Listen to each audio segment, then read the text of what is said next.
of the cloud. Let me push this right here. This is not complete, but here's Okay. what I didn't take. All right, what didn't you, what is not in here anymore, so I can get it later. I took I know the agenda. the minutes of this, that's a meeting, the governance committee and Okay, I have that. adult services, the reports from the departments. Oh, okay, I got that. Board reports, That was separate. yeah, and yeah. Thank you. I'm sorry to ask that, but Let's go ahead and we're so we're gonna go ahead and get started. I'm gonna bring the board meeting to order at 5:38 p.m. Do that. We've got Anthony, Samantha, Marie, Evelyn, Lewis, and Rhea present from the board. Ashley will be here in a few moments. We also have Freda joining from Friends, and no other public at this point. On the agenda.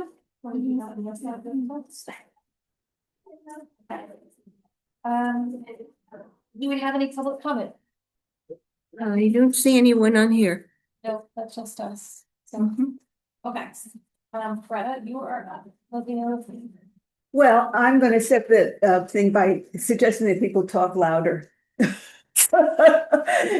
Rhea is, when you're doing Zoom, it's almost impossible to hear board members. So that's not how I was going to start. How I was really going to start was to thank you all for the job that you're doing. I see the Friends sort of as the outsiders in the inside. When you think about organizational development, I mean, we feel very much connected to the library and to the board of the library, but we're clearly outsiders, you know. And we have no control. Sometimes we have influence. And so it's an interesting position, but it's a wonderful position in the fact that we get to see the best of people. And I think the fact that given the circumstances that we are all experiencing, I think the job that you all have been doing has been phenomenal. And as a citizen, as a resident, as a president of the Friends of the Library, I really would like to thank you. So I'm gonna just catch you up on what we are doing and where we're going. And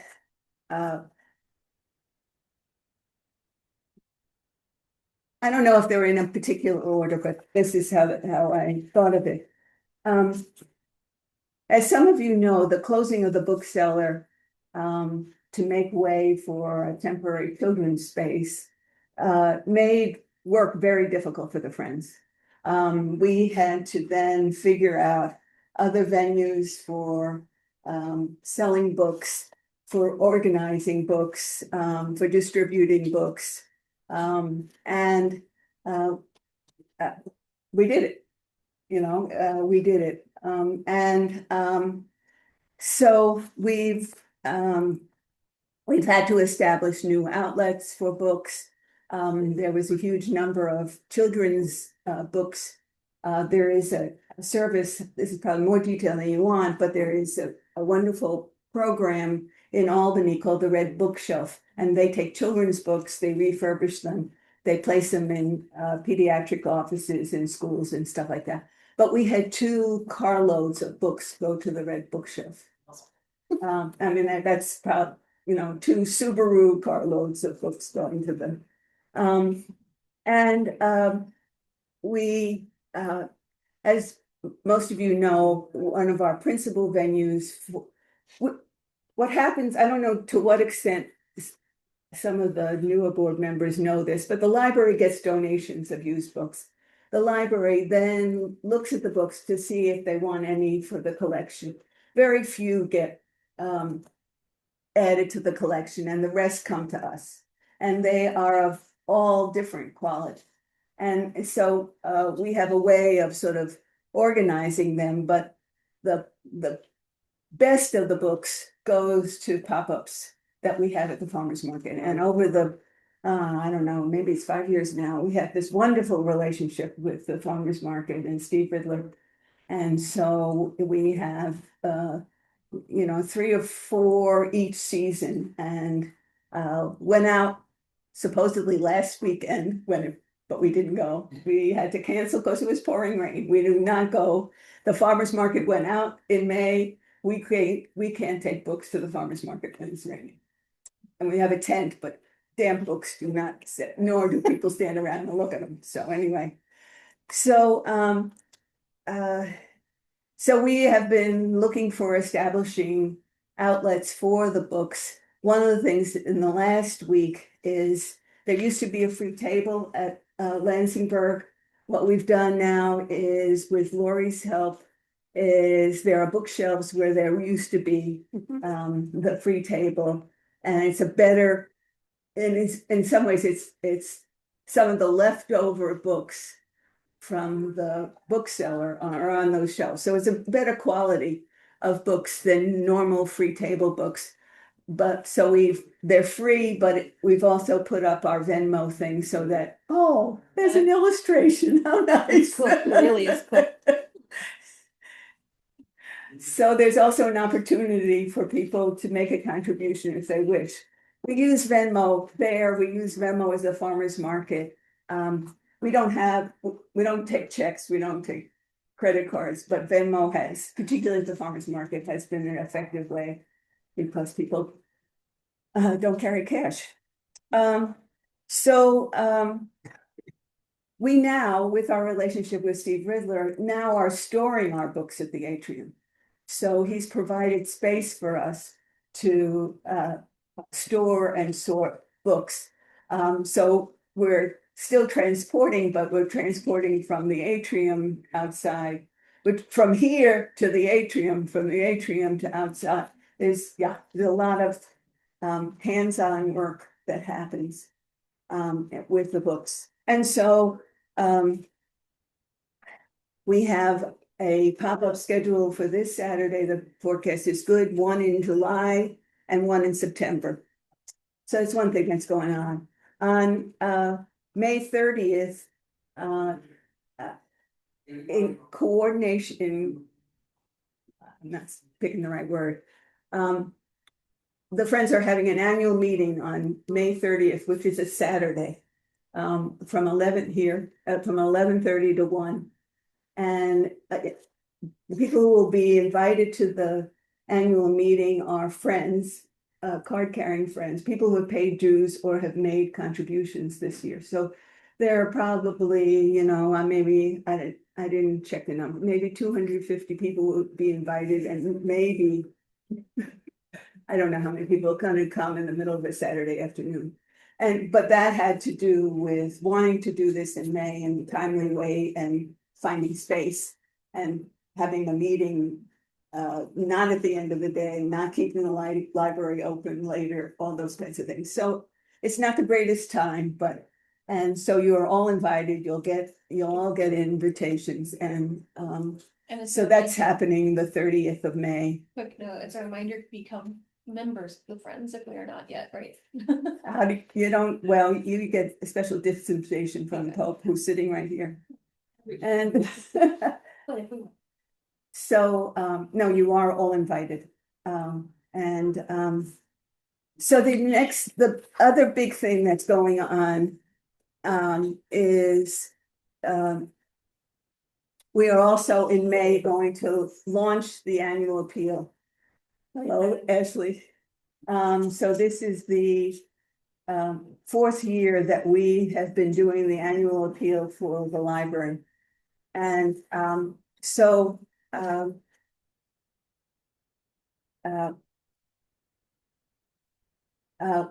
of the things that we have done, I have done, is reach out to the department heads to gather good news stories.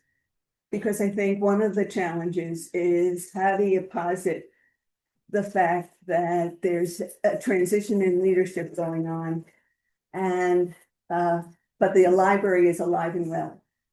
And it's that anyone who wants to contribute the first 2 sentences of this appeal I'd be very interested. We can do it. I'll work with Patrick on it. But we hope to get this out in May, very early June. That's when because we'll have the annual meeting and then, so we're actively working on the annual appeal right now. And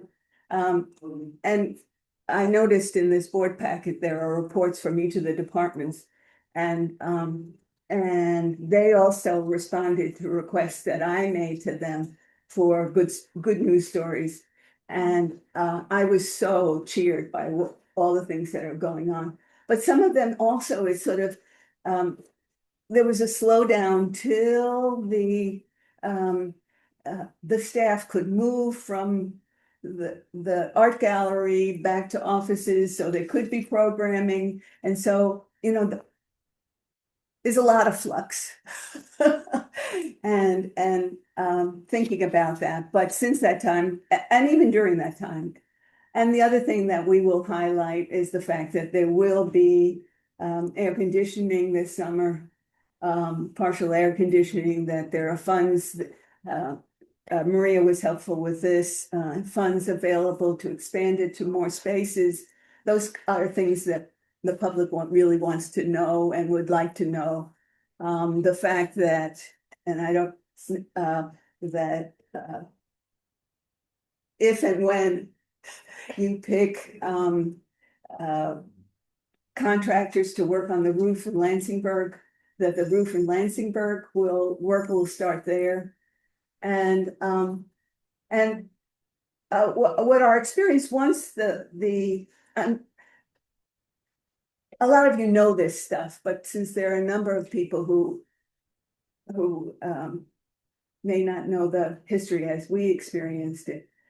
When the children's room opened in Lansingburg, it was fabulous. And our contribution was to pay for carpeting. And then Lori just redesigned the bottom of Lansingburg. It opened in March. The flooding was in December. And it brought an outpouring of support, particularly from the Lansingburg community, to get the children's room up and running. And so we feel a real responsibility to those donors who wanted to see this children's area reconstructed. And so the time, it's been a long, if you're an outsider, it feels like a really long time. If you're an insider, you know what all the machinations are about funding and getting bids and all this stuff. Plus, there was the remediation expense. And the Friends paid for part of the remediation to pay the insurance company. So it's a difficult time. My point is, it's a difficult time to be asking for money again. But the fact that the library, I think from the outside, except for, more insiders, looks like there's lots of programs going on, looks like circulation is up. New library cards, there's a jump up in the number of library cards. There's a lot of good news stuff that is going on, and we hope to highlight it. It's just, how do you say we're in transition? I would say never a dull moment. Really. We might also have a director then for the interim. So keep going. Well, yeah, if it's beginning of June, and to say there's an interim director would help a lot, So you don't say, you just say, the good news is we have an interim director. So that's what we are dealing with. The other thing that we've been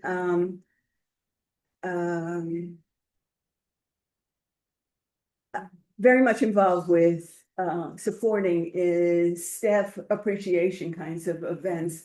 So we paid for the I never get the name right, the library week, the librarian week. We paid for lunch, but we were also going to pay for food for the negotiation, the union negotiation.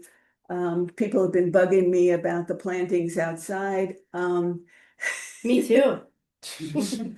I'm waiting till frost is over, and I'm planning to, Yeah. I will, it's one of the things that well, there's a lot of things that I'm involved in, but it's one of the things. So we've picked out the plants. I'm not purchasing them or planting them till next week. Because there's still frost at night. Mhm. Any questions? I just want to also thank you for, in addition to that, the wish list, you know, that I think that the staff has things that they want to request, but one thing that you guys did is the Friends brought up the, request form, and so now staff they were already aware of it, but now there's a digital form where they can submit those requests to the Friends directly, and then you can discuss and then approve them and Oh, reimburse so they're us. gonna come to us directly? Yes, so Barry's got that set up, Patrick's navigating it with staff, I know they already used it for the Blu-ray and the PA system, which has allowed us to now do the Ex Libris and the librarians, the WMHT partnership with the documentary. Right. So, and that's because of the Friends, yeah. Now it's a particular show. Well, I know, but you have to go through passport as of a couple of days from now. Yeah, so, Yeah, it's- yeah, and I think one of the good news is when I've seen the list of good news is, is picking it, is picking and choosing among them. And saying things like the new equipment facilitates the X with, and so that is, and that's where a lot of my personal, attention will be going in the next, when I'm going away again. When I come back on Tuesday, that's what any other questions? What are some of the venues that you're using as mini? It's not working with the venue so far. Oh. We have books at the Deuce Place down the road and it has been flat, flat. So that's not working. And so that You have them at Seasons too, right? Seasons has closed. Seasons Oh. has closed. Seasons been closed like 2 months now. So Seasons closed, the bookseller closed, income sources, not big income sources, but income sources for the sale of books are flat except for the pop-ups. And as I said, they're dependent on weather. But the other thing we're doing with volunteers is populating free libraries around town. We've been doing that a long time.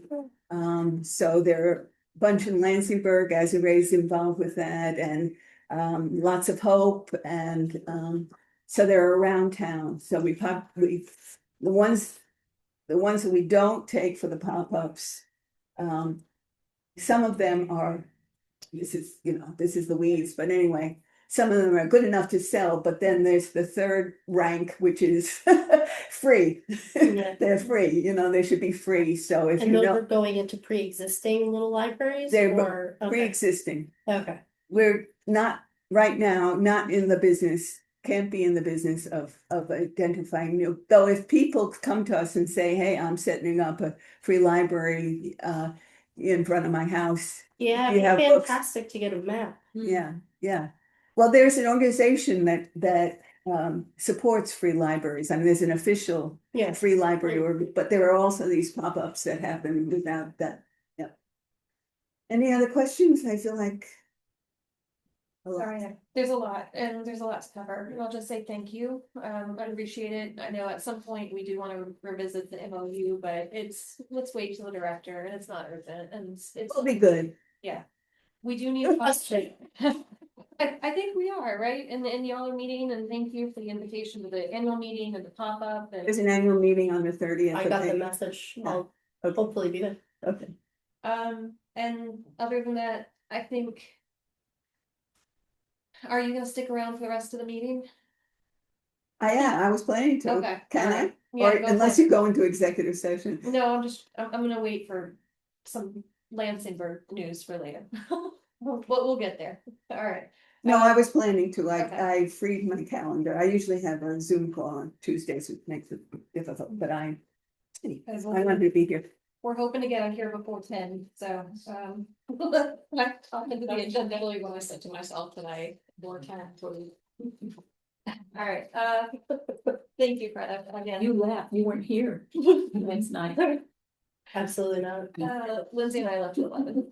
Okay, consent agenda, I would like, does anyone have a question? The personnel committee minutes, I just truly forgot, and I need to get those, I think it's stuff.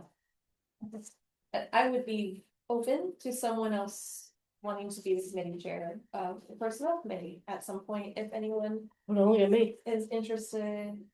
You haven't been at it. So I think that it's a conversation, but There you go. we do need. I need to let go of that. I can't be the chair of a committee and the president and trying to do the rest of this, so does anyone else see that? All right, we'll just have that conversation maybe outside of here and go from there. Okay. Now. Other things, special board meeting, that's not in here, that just happened, so we've got a little bit of a window, but we do need to get both of those in this week if we can. So other than that, I would like to make a motion to accept the consent agenda, including the board and committee meeting minutes for April. Do I have a second? Second. Evelyn, all in favor? Aye. Motion passes unanimously. Okay, next up, Marie, we've got treasurer's report. And Anthony is keeping time. In time. I'm just. So pick up the pace. We brought snacks to survive an apocalypse. So we're good. Okay, we had a lot of motions at our meeting. So I will start reading them off. I make a motion to accept other donations of $51.60. Second, Did you oh wait, determine where the heads of the department heads are recommending that we put that? yes, in the other donations. Okay, we need to have that on the expense side. So on the income statement, it would be classified as other donations, but it's not attached to a budget line item. Do we need the budget line item or just the expense page? Just, it's a revenue, we need an expense to match. Gotcha, so how- Did they have any recommendation for that? my brain's catching up. So it's not on the income side, it's on the expense side. How do we? Yeah, the other donations are on the revenue side. We don't know where we would want to put it yet. Can we receive it and not have it allocated? I think we're supposed to recognize receipt and say where it's going.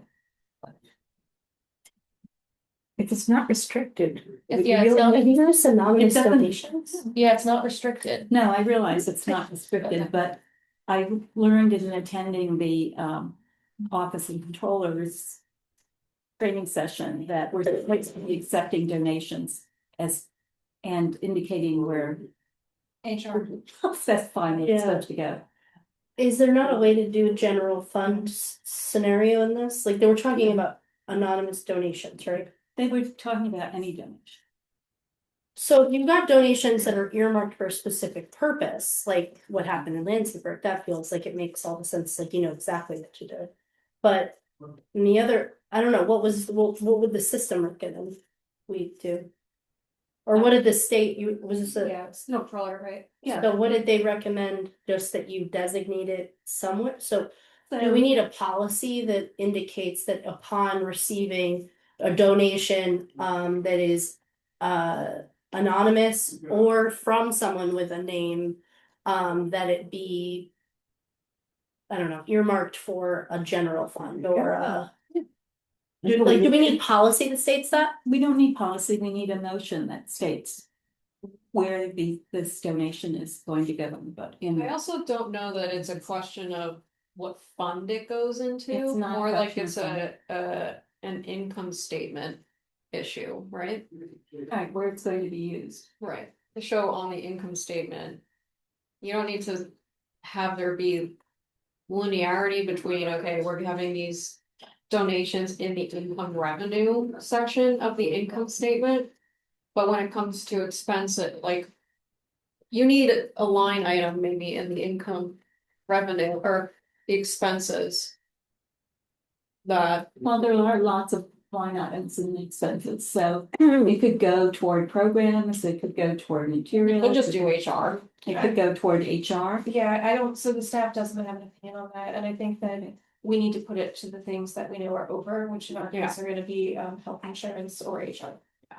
So I would just allocate it to one of those. It's a small amount. It's a small amount, but Yeah. you know, there could be other donations that Yeah. would be larger.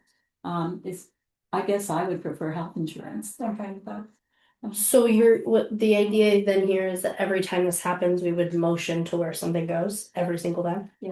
Monthly. Okay, gotcha. We're going to treat a different situation differently than I'm going to get to, but Gotcha. yeah. Okay. I mean, we're a municipality, things are pretty prescriptive, Okay. considering that. Yeah, and it's the first time we're doing this, so thank you for talking through it. So I'll make a motion to accept other donations of $51.60 to be added to the line item of health insurance. Is there a second? Yeah, thanks, got it. All in favor? Bye. Thank you. Motion carries unanimously. My next motion is to accept donations of books to the Troy Library, with those that are not used by the Troy Library to be given to the Friends to sell if they choose. Second. Can I just ask a quick question or discussion, just so that I'm catching up on something? So we are accepting donations again? We've been accepting We've been- donations a while. Oh, sorry. Yeah, it's just that we I have missed to the memo. recognize them, as a. Got it. Sorry, I missed the memo on when it stopped, when it started back up. And I should say that this is for 2026, so we're going to do the book acceptance once a year. Got it. I'd spoken with the state controllers people, and they seemed to think that would be okay. Great, thank you. And we'll do that at the annual meeting. And Freda, you had asked the question about what about new books? Mhm. I think this applies to new books as well. I don't think we have to be concerned. New books would be the books like we did. Am I allowed to talk? The I Love the Library. We do the I Love the Library event, at which time those are brand new books Mhm. that either patrons buy, people who come to the event buy, or the friends buy. And so those are brand new books. Yeah, I think if it's a donation, it doesn't matter. Right. What. Yeah, so I think, I think So it's new, covers- yeah, so it'll cover that. it'll cover new and used books, yeah, okay. Even chew books. Books. All in favor? Aye. Motion carries unanimously. Shall I go on with Yeah, keep them. Keep it going. my next motion? Is Yeah, to you can. accept the foundation donation of $30,549.29 for the HVAC project. Second. All in favor? Aye. My next motion is to transfer the Schwab balance to KeyBank following posting of interest and then close the Schwab account. And we're doing this because Yeah, context, thank you. because in taking the course, and looking at municipal law, it does not seem to be a legal use, of our money to invest it in Schwab. Well, thank God you were there. And I do, yes, but I do wanna give credit to Lindsay, who had originally flagged this and said, I don't think that this is an account that we should do this with. And that's partially what prompted wanting to get more knowledge too, and once we found that, it's accurate, and so. Who's gonna tell Carolyn Bacon? And that's why we're having a motion, because we had the motion saying that we had to do it. No, it makes sense. Thank you. Yeah, we have to close it, so, good, and Marie and Lindsay both worked well together, and it. Yes, awesome, I don't think we should be putting our money into government, anything right now.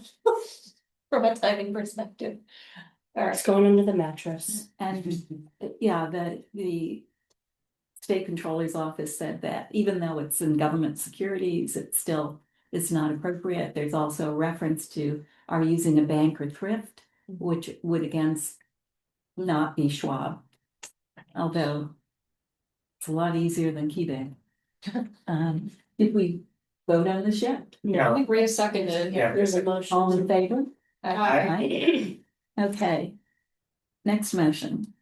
I make the motion to transfer $10,000 from legal professional service line to HR professional services of the budget. And this is in order to pay a bill. We have a bill for 16,000, I believe, from Clarity that would exceed the budget for the year. When added to the other invoices for the year. Yes. Yeah. So that's why we feel the need to make that transfer.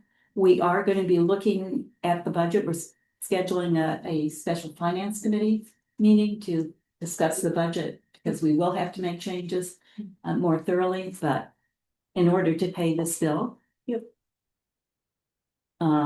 We do need to make a transfer of money into that line. I'll second, quick question though, so where are we with respect to the legal budget, because I know the falls going. About, yeah. Okay, we're getting close. So to we're it. still under. We're still under, Still under for the year. yeah, understood that you're gonna have the special meeting to Yeah. review that, so, Right, yeah. where we'll be more thoughtful about it. Yes. But I wasn't about to sign the check. Mhm. We increased the budget. We're having a Peter and Paul moment, you Got know. it, yeah. Yes. No worries. I do also wanna give us a pat on the back because we did get that bill down from, I think, about 24,000 initially. So that was a lot of cutting, and also thank you to Clarity HR for reassessing that. All And right. to your negotiation skills. And Lindsay too. All in Both of favor? us. Motion carries unanimously. I make a motion to approve payment of $87,132.72 in the bills for this month. Is there a second? Sorry. Take it, it's all you, write your initials, go ahead. Samantha seconds. All in favor? Aye. Okay, motion carries unanimously. We also have a motion to approve payment of $83,615.28 in outstanding bills from DeJeseret. This is in order to get them to agree to test the system, Yes. which they weren't willing to do until we pay these outstanding bills. And I do wanna note that you're not having deja vu. The previous amount was 83,000. They said that it would be sufficient to test with the one first payment. And then that changed over this period of time, and now they want everything, and the outstanding 3 invoices totals about the same amount as the first invoice. So it's not deja vu. We have done this. It's a separate. Okay. But this also satisfies now the balance of what they're. It's owed done. on the project. Yes. After that's done, the one outstanding will be Duncan and Kale, and we still have something there.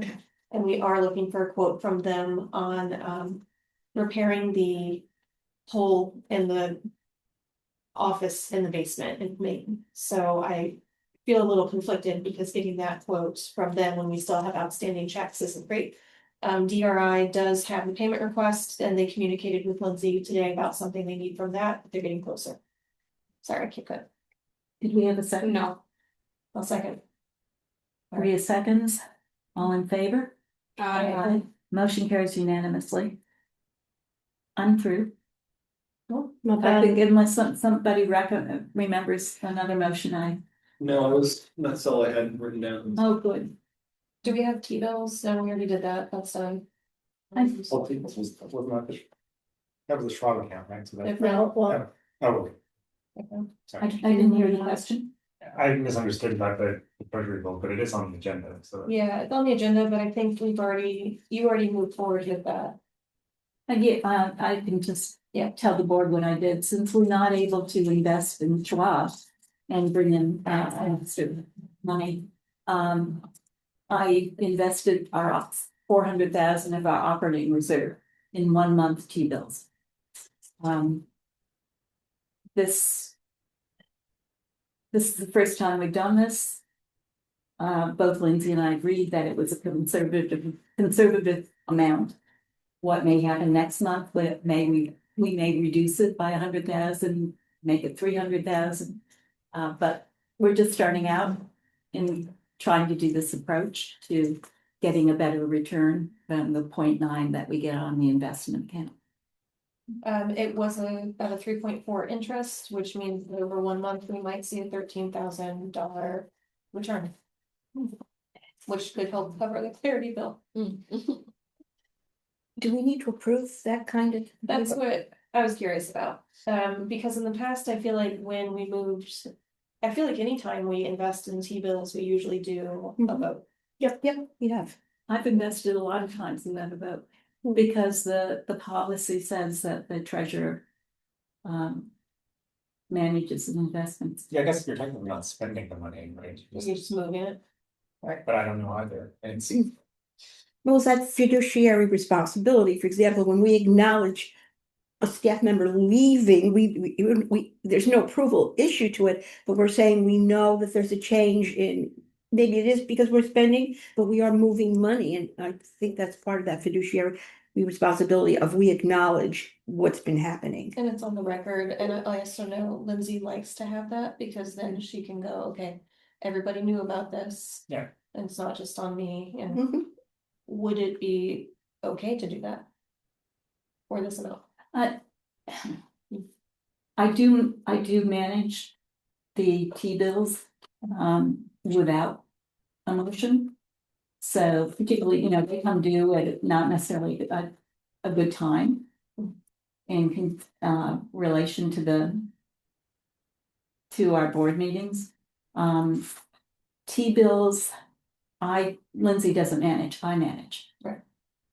I'm the one who instructs KeyBank. So she was only part of this because it was the transfer and you guys were determining how much to put in. Yeah, I asked her opinion. It doesn't hurt to have somebody double check and say, gee, this is what I was thinking. Am I right? In what I'm thinking, she has the perspective of probably knowing the operational needs more than I do. But yeah, I felt better having somebody double check what I was thinking. Do you have reference? no, I mean, I'd have to look into it to see if the vote is required. So I mean, it's already been done, the vote was sort of done, At but this point, I'm like, And I've been doing it on an ongoing basis too. okay, can we find out? I think, I understand, let's just find out, and if that's, What do you want to find out whether what motion is required? yeah, is a motion required for those investments? And if not, then great, and that's just within exactly that role of the treasurer, so. I know that that's where Lindsay felt uncomfortable having that role as a business manager. And I just want to make sure that we feel comfortable as a board having that role.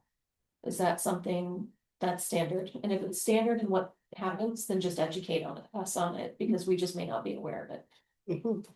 I don't know whether it's standard. I wasn't involved in the fiscal policy development Right. that currently exists. Okay. But I assume that. Yeah. That they may have checked and found it, but I can We don't keep want my ears open. I had. Yeah, so the fiscal policy, just says management responsibility for the library's investment program is hereby delegated to the treasurer, who is the library's chief fiscal officer. The treasurer shall be responsible for the implementation of the investment program and the establishment of investment procedures consistent with this policy. No person may engage in an investment transaction except as provided under the terms of this policy and the procedures established by the treasurer. And then it doesn't tell us what the procedures, or does it? We don't have to do this right now. Can we cover it in the fiscal? Can we do it in the, because we're having a special finance meeting. Do we want to just add it to that? Sure. Okay, let's cover that then. Is it okay, Keith? Do you have any other finance items or okay to proceed? I didn't have any other items. I was mainly concerned about getting the motions thing. Yeah. Does anyone have any questions or anything they think that should be shared with the board? You'll be getting the the minutes as you do for other committees. Thank you. Okay, I'm gonna move on to the president's report. So I'm not prepared for this, because I don't know how to answer it, because I'm doing so many things that I feel like I have multiple heads and roles. And so, what I wanted to do was try to prepare that the department heads can share, because I don't want to say, oh, I'm functioning as a director. I'm not. You know, a lot of people have said that, oh, you're the interim director. No, I'm not. An interim director would be making a lot more decisions. They would be, physically like overseeing certain things on a day-to-day basis. I get paid. I was gonna say money from zero, Money. probably. Yeah, that would be their job. But I think the department heads are really doing a lot of that work, and I want to just acknowledge them and thank them. And I know they're not here right now, but they're doing an incredible job. The staff is doing an incredible job, Mhm. and it's hard on everybody. But it's been amazing to see, and I'm not gonna pretend that it hasn't come without stress and change, but it's everyone's getting through it and everyone's feeling a little clearer. Some people are trying to just kind of hang in and see what happens next, which puts the burden on us to really get an amazing interim director and that can support them. The department head reports are in here. You've got, I believe, everybody.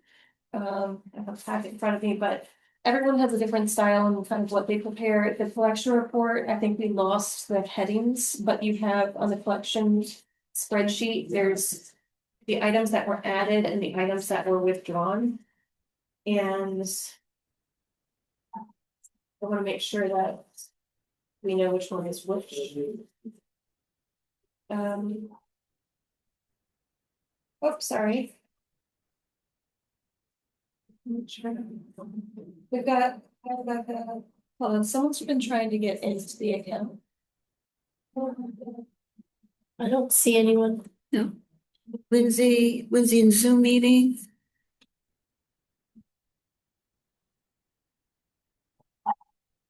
Message everybody. Let me see you.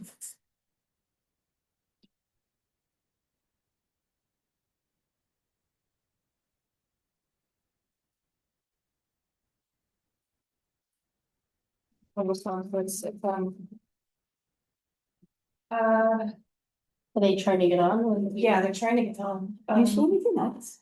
You're wondering if we're in executive session or not. And if No, they're. It's the wrong one. It says the host has another meeting in progress. I thought maybe an executive session. Just want to make sure. Oh, well, but this does say Lindsay's Zoom meeting. That's because we changed the name because it used to Oh, say. but it's supposed to say that. Yeah. Oh, no, okay, but I wasn't sure if it, okay. But are we in the correct? Yeah, we made it- Started looking different. So I started the board meeting for today. So Could we have a call, like, posted something? Did. When we. Let's try to get, Should I try using the Zoom link again? That work? Yeah, I'm waiting for host to start the meeting. Yeah, I got this. we looked here, I'm going to. You wanna stop Yeah. and save this? I'm gonna say exactly, because I'm Okay. worried that we're in not the right account. We did change the name, which is why it's probably confusing. Let me pause this. We'll be back.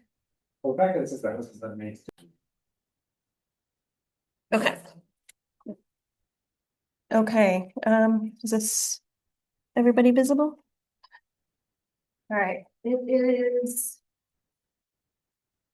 Let's see, 6:24 p.m. This is part 2 of the board meeting on May 12th after technical difficulty. We are resuming, we were just talking about department heads and their reports. So everyone has a little bit of a different style. Personally, I would love to see it get a little more standardized, but some departments have really heavy statistics, some don't. Some are a little more, this is what we're actively working on, so there's a lot in there. You do see that I think with the weather, things are picking up. And it's nice to see a lot of programs happening. Yeah, I'm looking at your laptop, because I don't have mine, I'm sharing along with you. Things that are noting, the sensory room at the YWCA, there's some photos, which if you have the packet, I think the color photos are in the packet online, and they're black and white, otherwise, they're very cute, and it looks awesome. And I know that Carol's had fun with their programs. Lori's continuing to move into the adult services role from branch manager. That's going to officially happen when Michelle Fernandez joins us as the head of circulation on June 8th. So that's very exciting. Michelle's an incredible librarian who we're really fortunate to have join. I heard today that she has housing in Troy that she's secured and will be moving on up soon. So we're very excited to have her again. When she gets here, that transition officially will take place where Kaylee will be moving out of that head of circ role into the branch manager role at Lansingburg. Lori will officially move out of branch manager into the head of adult services, and again, Michelle will be head of circ. So there's a lot of coordination and just kind of making all of that happen. Other department head questions. Does anyone have questions? Because I know there's a lot in the packet about the departments. Trying to get back through. What is Ms. Hernandez's first name? Michelle Michelle. Fernandez? Yeah. There was something, that was described by a staff member on what was usually done when a new staff person comes on. Mm. I don't remember exactly what, maybe some description of their experience. Would the board get that as well? Yeah, you're looking for more information about Michelle. Is that what you're looking for? I think that may have been what it was referenced in the history. I haven't been able to go back yet. Was discussing how you mentioned.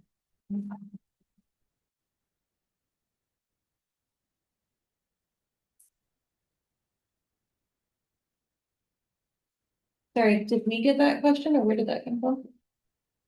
What's the? I don't remember. It was something that was said by a staff member that this has been traditionally done in the past. But I don't remember the board ever getting it. So I know Kaylee sent out something like that to her department. That might be it. Okay.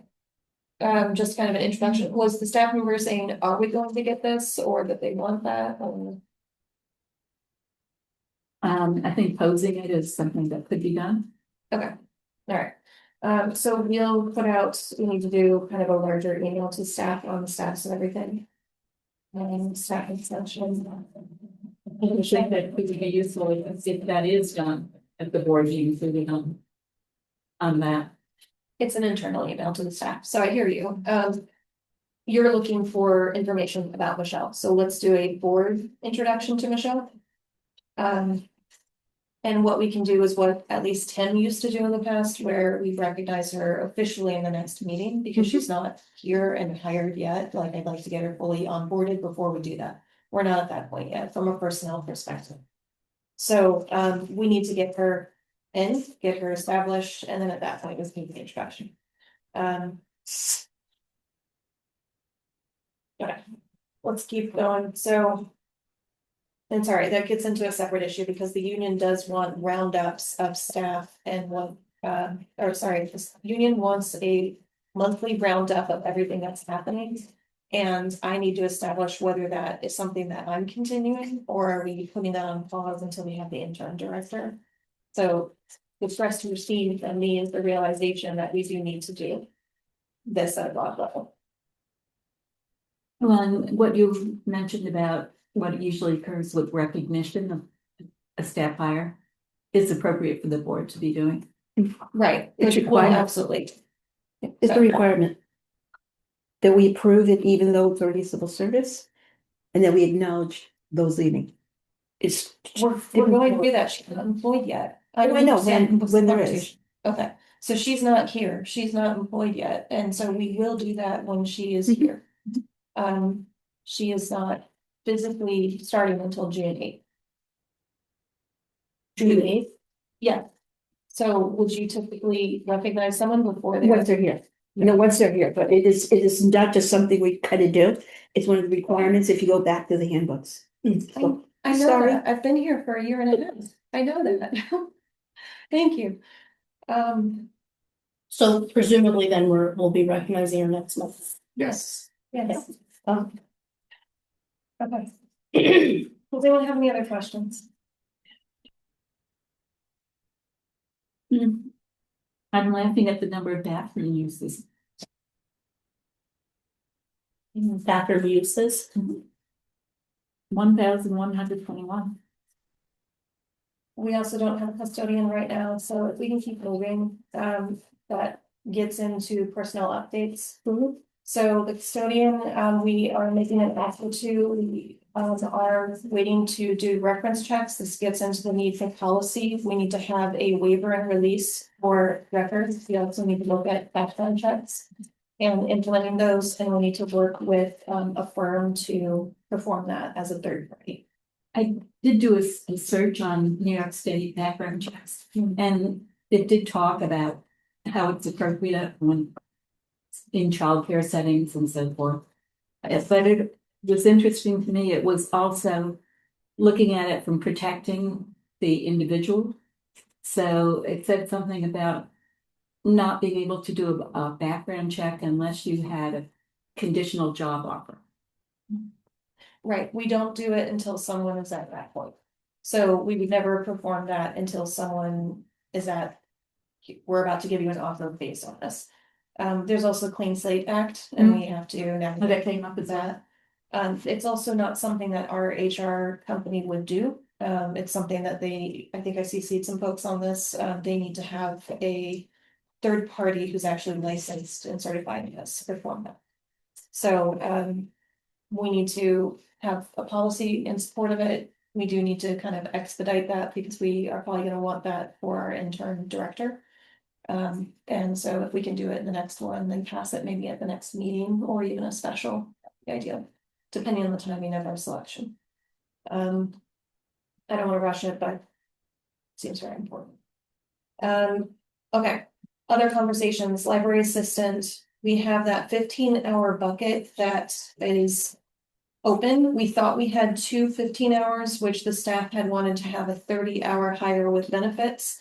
But when we went back and looked at, Lindsay kind of looked at everything and saw how high health insurance was and realized, oh, there's an attachment here at a broader level where we had an employee that actually went up 15 hours at the start of the year. So when they did that, we really only have 15 hours available that still need to be staffed with the CERT desk.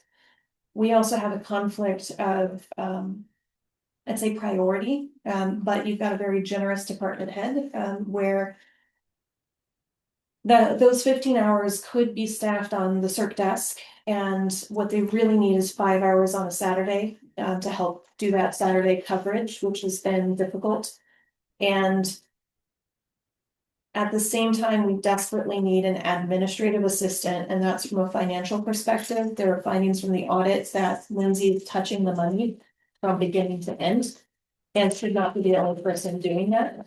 So we have to have another individual be a part of that process. The tasks are usually small tasks, like counting it. She did a really good job in finance yesterday, breaking down each of those individual tasks, but counting it, reconciling it, adding it, taking it to the bank.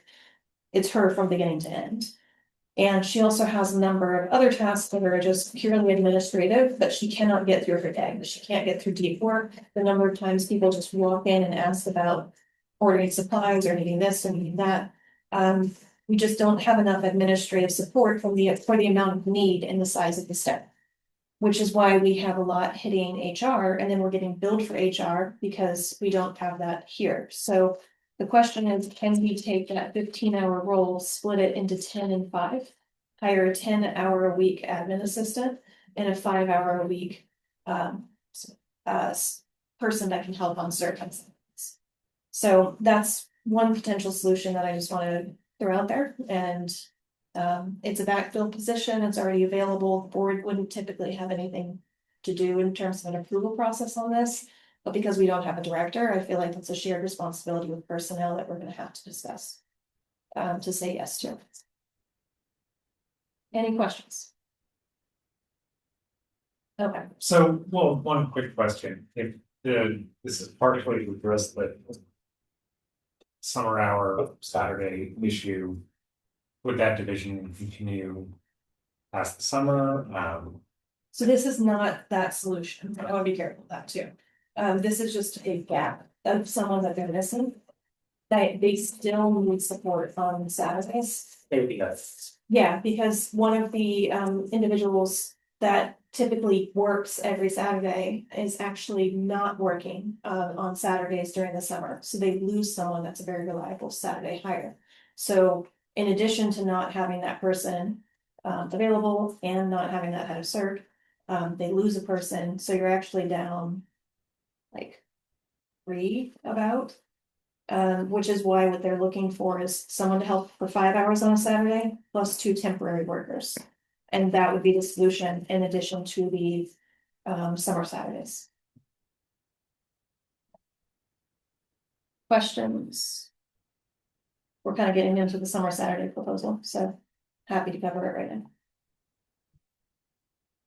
Because it's kind of tied to the same thing. I don't have a response back from the union on the temporary worker. So we're still waiting to hear back on that. We are meeting with the union on Thursday, so we'll know more by then. I'll bring it up at that point. If we haven't heard back, it's getting really close because summer Saturdays are supposed to start after Memorial Day. So the time to staff and get someone in is getting close. Yeah. Any other questions? Okay. Annual statistical report, you guys have a copy, it's very hard to read. I don't know if you can see it on your document, I have not had a chance to read through it because we just got it today.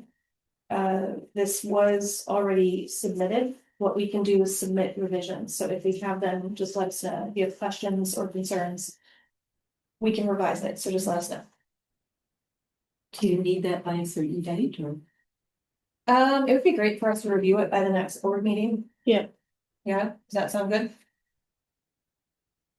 This is really important for us pulling data. Freda might help you with the annual appeal because there's a lot of statistics in there and we can pull those out to talk about how many people went to programs, how many people, even with the closures, attended, and what did memberships look like. There's a lot of really good information that helped shape the budget information sessions last year. Yep. Yeah, live program sessions and attendance would be really helpful for you.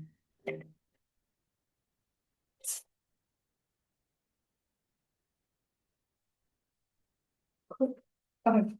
Any questions on statistical report or other things? Incident reports update, there had been a request at the special board meetings, where we did pass the Saturday hours, but there had been some concern around, not having evening hours and what does that look like, and or the reduction of service hours on a Saturday on a potentially popular day. And so we're still getting through the incident report, but I was able to pull the time of day from that. The actual incident report sheet is not fully up to date, but I'll have that for the next personnel meeting from Ian. And it's because we're between solutions. So incident reports have historically been a written manual document. Then Sam at Clarity had put together this large incident report form for everyone to fill in. But as we noted, that gets into privacy issues because the form is everything from workplace violence to patron conduct. And it's too many things. You can't have staff have access to the form fills because then they can see if someone has, for instance, a sexual harassment claim. That's not good. So we have to separate that form out. So there's a little bit of a pause while we then break that up.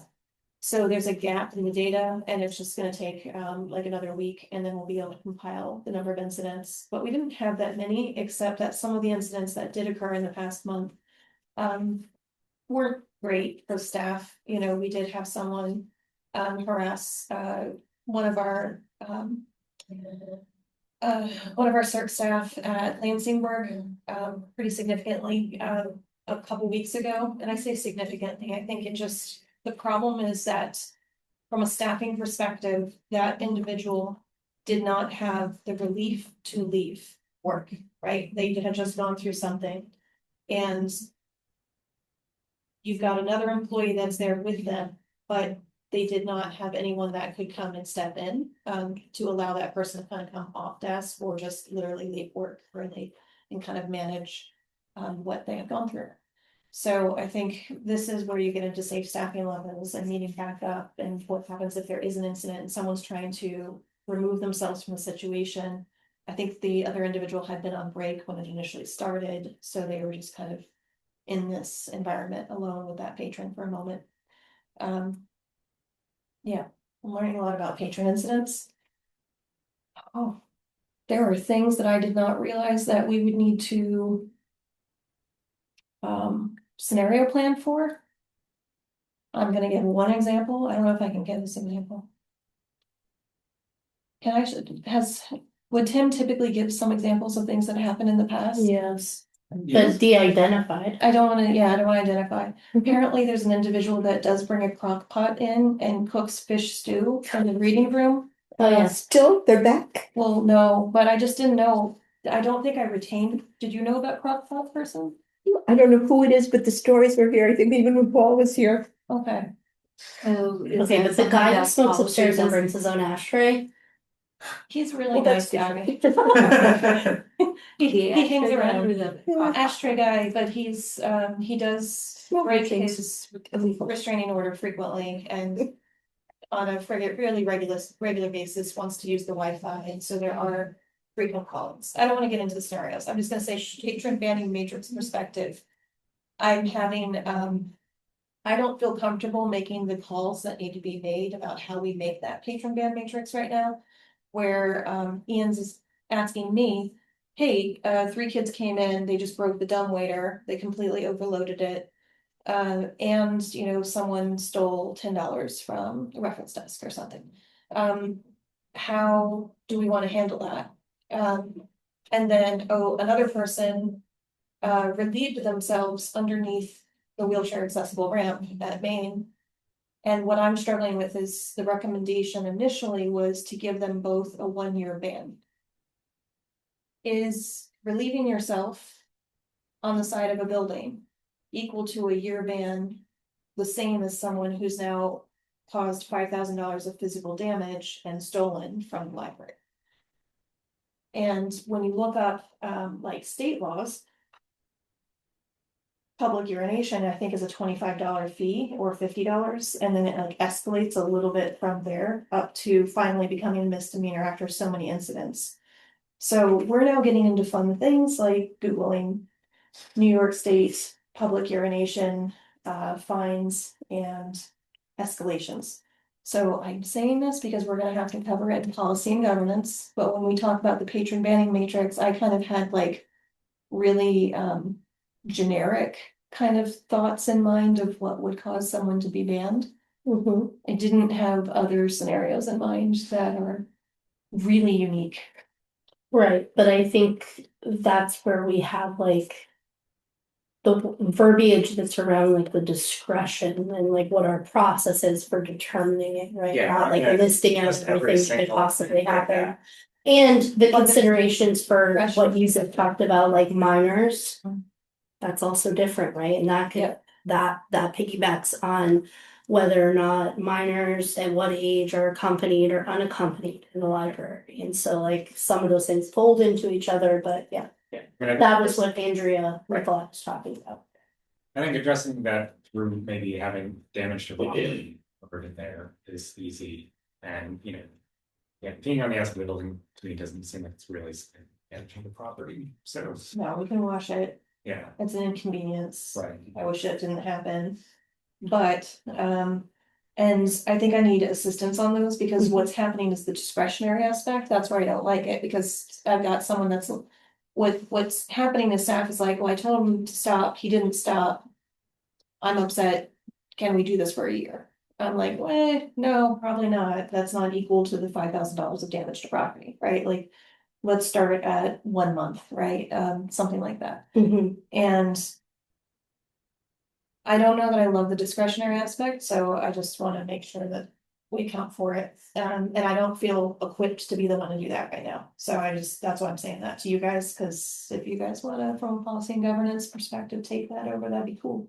Oh, so like completely taking it over. I don't know, like, Cause I thought that Ian was working on, like, that's not where we left our last meeting, so you're saying it's updated from there, that's like we actually can't handle it and we wanna just get back to the committee to now decide who's working on it? no, what I'm saying is it's more complicated than I thought. So I'd love help thinking through it. We don't have to do it right now. We can Right. bring it to policy governance, and talk about it then. We got billed, a good amount of money from Clarity HR because they were researching, Freedom of Information Act. And I wanted to understand why, and it had to do with someone who was taking pictures on the computer, in a visible way of women's tongues and zooming in and then having staff have to print 30 to 75 pictures of women's tongues, Come on. For which you pay, by the way. for which he did pay. So the question is that a violation of something? Is that sexual harassment? And that's what Sam had been trying to navigate and understand, and so again. Like Sam, like, I feel like. Well, I agree with exactly what you're saying, I'm just like, come on, Matt, like. I feel like we went a little doing? far, and I can't tell, what's the quote, like, what's the quote about, like, you know it when you see it, you know what I mean? That's pornography. Exactly. Yeah, and And then if it that's makes the the staff discretionary uncomfortable. stuff that I think we can put in there to like. Empower the folks out there. I know they need like a lane to be in and like the structure, and so I'm not disagreeing with like the policy aspect of it, but I mean, at a certain point, we do have to empower them to know that very thing. Yeah. You know it when you see it, if it's making you uncomfortable, if it's within reason, I mean.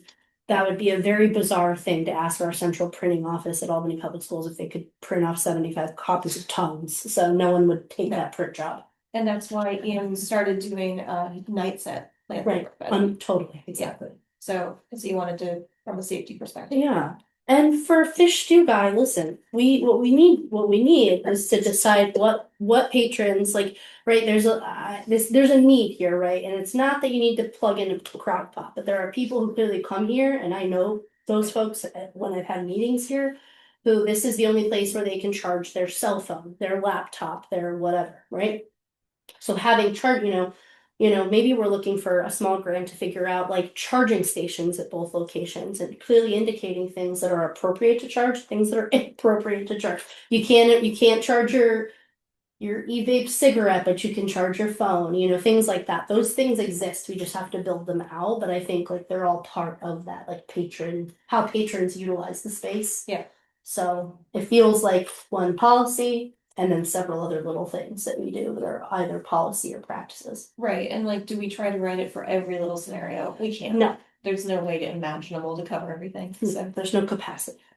And I don't know. I know with open meeting law, there's the policy and then they have the case law. Is that Oh, just analogous? interesting. What do you mean? I didn't say anything, but I don't know if it exists for like patron banning. But it's a good point, if you start to get a collection enough of. Right, it's for further guidance, and they do, they do refer you to that. Right. If you ask about it. Another thing is, if you leave it to discretion, does that mean that it will be applied inconsistently? That's what I'm getting at, that's where I'm feeling right now, that there's a little bit of consistency, yeah. Well, and that's like where you would have there's an aspect of this where there's because we're talking about punishment in a sense, right? There has to be, and I've screamed this from the mountaintops for months, a way in which we build this out that's restorative and and that piece about it being restorative can't mean that the discretion is on one person and one person alone because we all have biases and blah, blah, blah, blah, blah. And so it would mean that there is like a pathway in which other people are looking at this and helping to make that decision and not just like solely on one person, certainly not the person being harassed. Yeah. In that instance, for them to just make the decision. So, yeah. What was on the director's shoulders?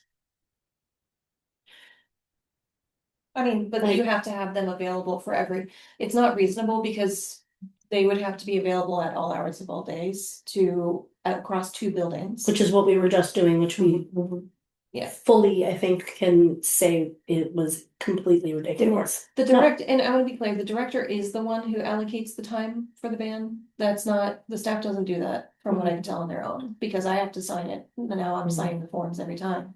Yeah. I also want to point out, which was interesting, and I'm learning about this, that they often don't deliver the band letters to the patrons. No, I don't want to say often. When an incident occurs, if you decide that you want to ban someone and you need someone to sign off on it, you're writing the incident report up, creating the ban letter, and unless that patron just miraculously happens to still be in the building, they're gone. So you're waiting for the next time you see them or the next time they enter, if you even know who they are, because maybe the incident occurred on camera and you don't know who they are, and it's just the back of their head on camera, as is the case for the dumbwaiter. So we have a patron ban letter currently sitting there waiting for someone who we don't know who they are to come back into the building.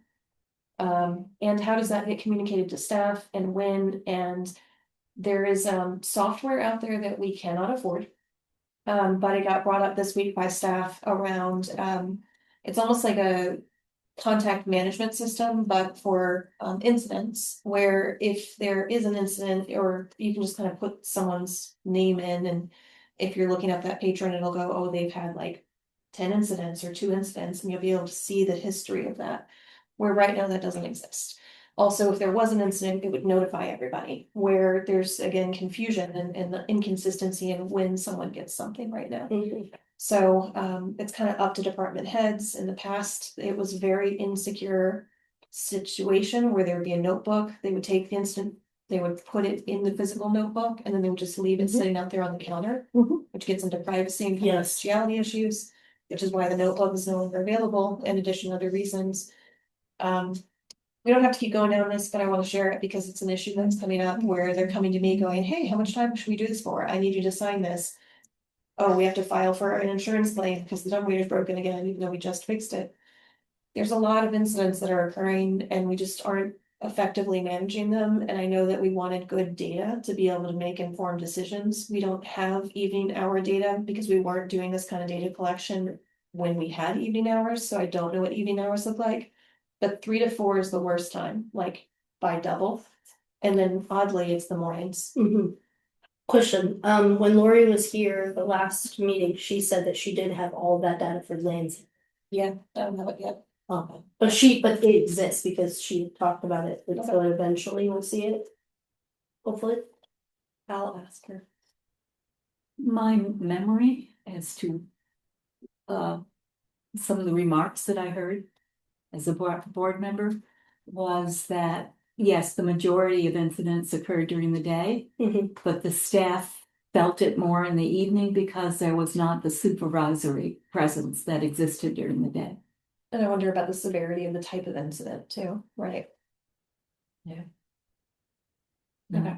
Yeah, I think referring it back to policy and governance makes sense. Okay. So, I mean, if you and Ian have things that you've already worked on that you can forward our way, great. Otherwise, then whatever state exists. It's something that's been Discussed. deprioritized. There's so much going on that we have not had time. That what we're dealing with are the actual incidents when they arise. We haven't had time to draft a thing. Yeah. Can I ask a question? Yeah. I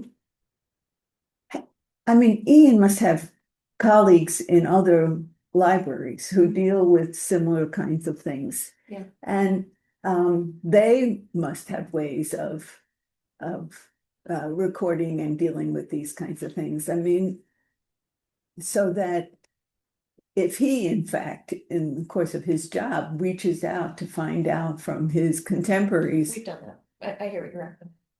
He's done it. Yeah, and that's where we know that, and that's where I've been saying there's a recommendation for software. We can, So it's always software based rather than, okay. Well, there were other things. We did get a patron banning matrix from Albany. Yeah. And didn't Ian go over to It is Spend time. trainings with them in Albany as well? Yeah. So there have been things that have availed of the resources that other libraries have. And yeah, yes. All right, okay, keep going. Sorry. Interim director hiring committee update. Someone else want to share that? Yes, actually. Sure. We had our first interview Oh, this morning. okay, Ashley, it's no bad, that's fine. Well, I wasn't in the other interview, so you're more than welcome to that. Well, we had two interviews today, or like phone screenings, really, a screening, sorry, screenings. And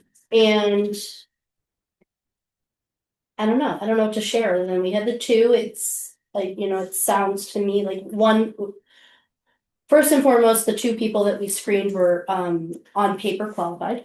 And so it would seem to me, we haven't like discussed it, but it would seem to me that both of those people at least move ahead to a full board interview and for anyone who is able to attend. And then we'll make available the videos from both of those screenings.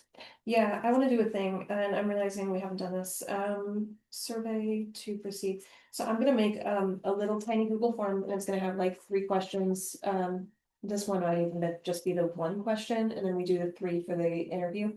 But the question is just gonna be, do you recommend them to move forward? And that allows us to anonymously like go yes, yes, yes, or no, yes, and we'll figure that out. Just so that we have that documentation, which is essential for the hiring process. So we have to have that recommendation and or comments attached and stored in their files. So let me make that very quick survey and then send it to us so that we can do it for each person, unless you want to do it. I don't want to give you any more. Can I ask a clarifying question? Why do they need to be anonymous? It doesn't have to be anonymous, but I would rather not, I'd rather set the precedent because when we get to the interview, it would be better. Okay.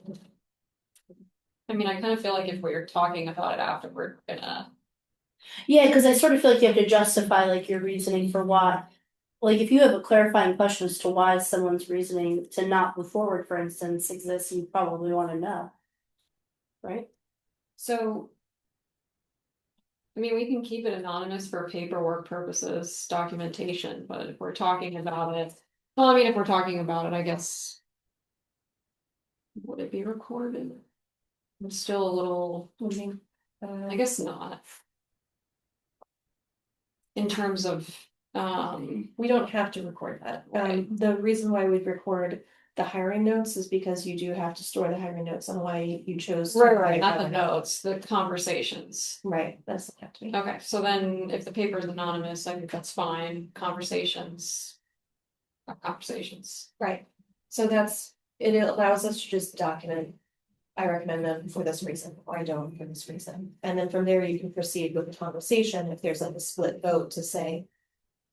You know, this is what we're thinking, we're not gonna have a split vote because it's either gonna be 3 or 7, but. Doesn't have to be anonymous, but I have always in practice had it be anonymous for years, so you guys can have it however you want, we just need to have hiring notes stored somewhere. What are the questions? Do we recommend them to proceed to an interview? Yeah, and then. We can discuss the other questions for the interview later. Okay.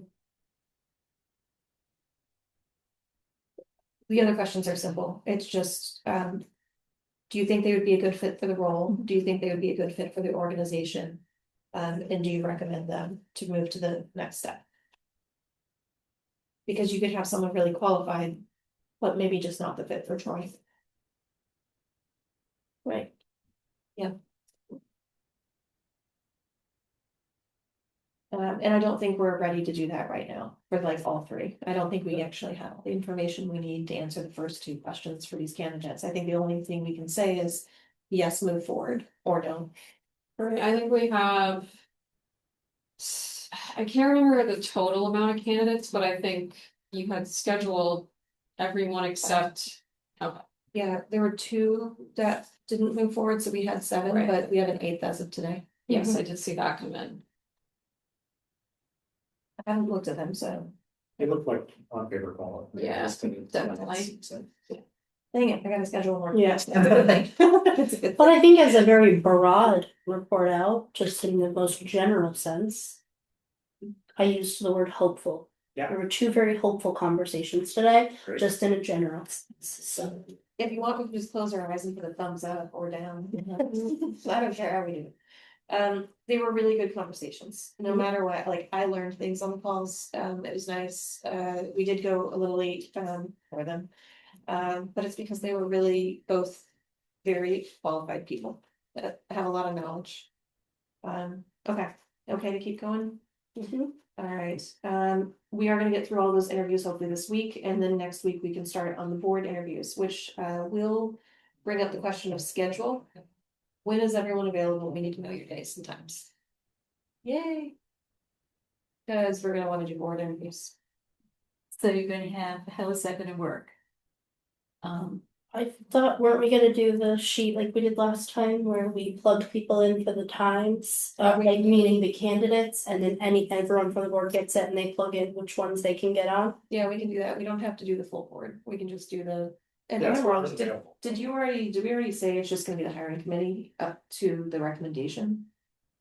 Basically. Well, But no, No, we said for the interviews, we were gonna schedule them, we're gonna do exactly what Invite you said. Everybody's invited. correct, We're not gonna try to make it a time that every single person can be there. That's not- it'll take all of the year, yeah, totally. And you're recording them too, right? And they'll all be recorded, yeah, so. Yeah. And so I'm assuming because we already have the structure for it, that as soon as the videos are ready, they would just go into the person's folder, correct? sure, I'm not. Is that fine? That's organized. Yeah, well, I just figured it's associated with everything about that person and my decision making, so. So basically come to as many as you can. If you can't make it, just watch the video so that you are prepared to Yep. discuss the first. Okay. Then I'm gonna just do the same time periods that we had this time. Does that work? Which, what we're really doing is just mornings before 10 AM and then afternoons after typically like 4:35. And we'll just keep that, and I feel like we're gonna be able to get at least 2-3 people. And it helps that because we don't have to, like, we're not subject to open meetings with that piece of it. That, like, we can do virtual, we can do, like, so if you need to get on virtually, and that's what I had to do because I was at work, so. Yeah. It worked pretty well, so you've got that option. Cool. All right, let's do that. And Two then things really quickly still on the hiring, if you were gonna move forward. You had something email about the election committee. I just didn't know if. Is there something specific that you wanted on the agenda about this? Cause it seemed like it was about this, No, that's about the election committee for board elections. for board elections. it's just prepping ahead of the election. So And getting it's ready. September's election. Oh, okay, Right, I thought right. you meant for the hiring committee. Yeah. I was confused. No, it's Um, that time that we need to start the. And that's under new 2026. business, like the election committee, we're gonna talk about them. okay, I didn't even see it on there. And then the other thing, I couldn't remember, I haven't gotten to this part in. May 4th special board meeting, but we did talk about the designation of ad hoc. Did we conclude that that's what we are, an ad hoc committee, or was that something Correct. we were gonna? Yes, when I spoke ask with for, okay, Yep, that's what they said, Right. it's exactly what we should do because it has a, like a. What am I trying to say? sunset? Like a set, yes, a set period of time Mhm. before we right, end it okay, so I just wanted to or put that disband. on the record. Yeah, and we did go do that before. Yep, and I think I covered every question. Yeah. Yeah, you're good, and I think I covered all of those questions from when I called open meetings, was it last week? Yeah. And so it was kind of a long-winded email, but I'm starting to be friends with those folks, Marie, so you better stop calling because they wanna talk to me. Well, I don't know about that. She's gonna race me to open meetings calls. No, I really appreciated you calling. Oh, no I thought it problem. was good to have more than one person. The joke I make to them and they love it is I'm like the only agency in New York State that picks up on the second ring. Like they pick up, like they answer the phone. It's incredible. Anyway, sorry. Some levity. Okay, okay, to keep going. Mhm. So we've got a union negotiation full day on Thursday. We have an outstanding email to Emily and Casey asking about the status of temporary workers and a couple of other items. I don't have more to share. I'd say back pay audit is the only thing that, Lindsay did pull the data for that. I kind of thought it would be in a spreadsheet. It's not. It's not. 3 years worth of PDF individual payrolls for every single person for Do you want me every. to see what I can do with it? Yeah, I mean, I'm gonna AI that. I don't, there's no way. Do not try to manually enter that into something. That's gonna be awful. You can if you want, but It's a PDF. it's, yeah. It might, you know, import into Excel easily. Really? Mhm. Oh, did I just learn a thing? All right. Let me figure that out.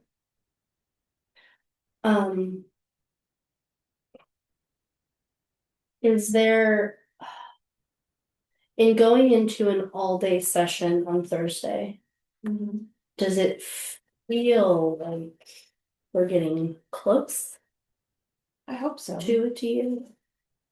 I can neither confirm nor deny. Okay, you're taking long. Let's talk about it. That's fine. Is that? Can we talk about I don't know what I can say. It's fine, I'm not trying to jam you up. Okay.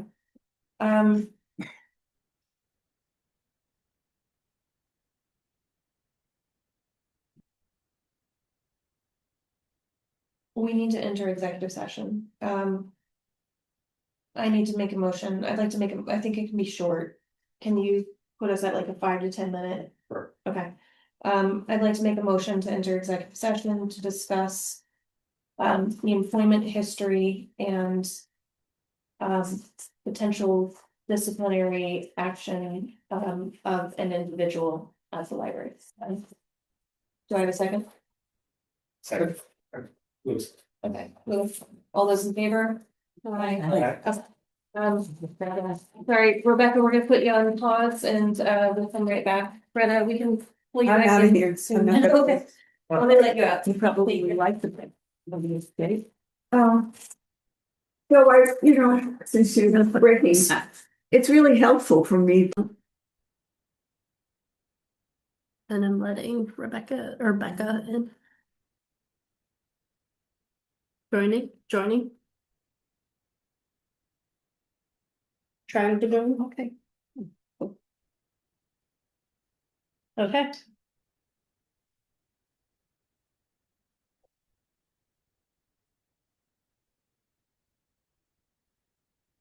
Next order of business, sorry, we exit executive session at 7:48 PM. Anthony seconded, all those in favor, no actions were taken. Gilded Age proposal. Anthony, do you have an update? I do not, I was gonna address the facilities meeting this morning, but I know that there was a site visit, right, we're there for that, is there, I thought you were working on the contract deadlines.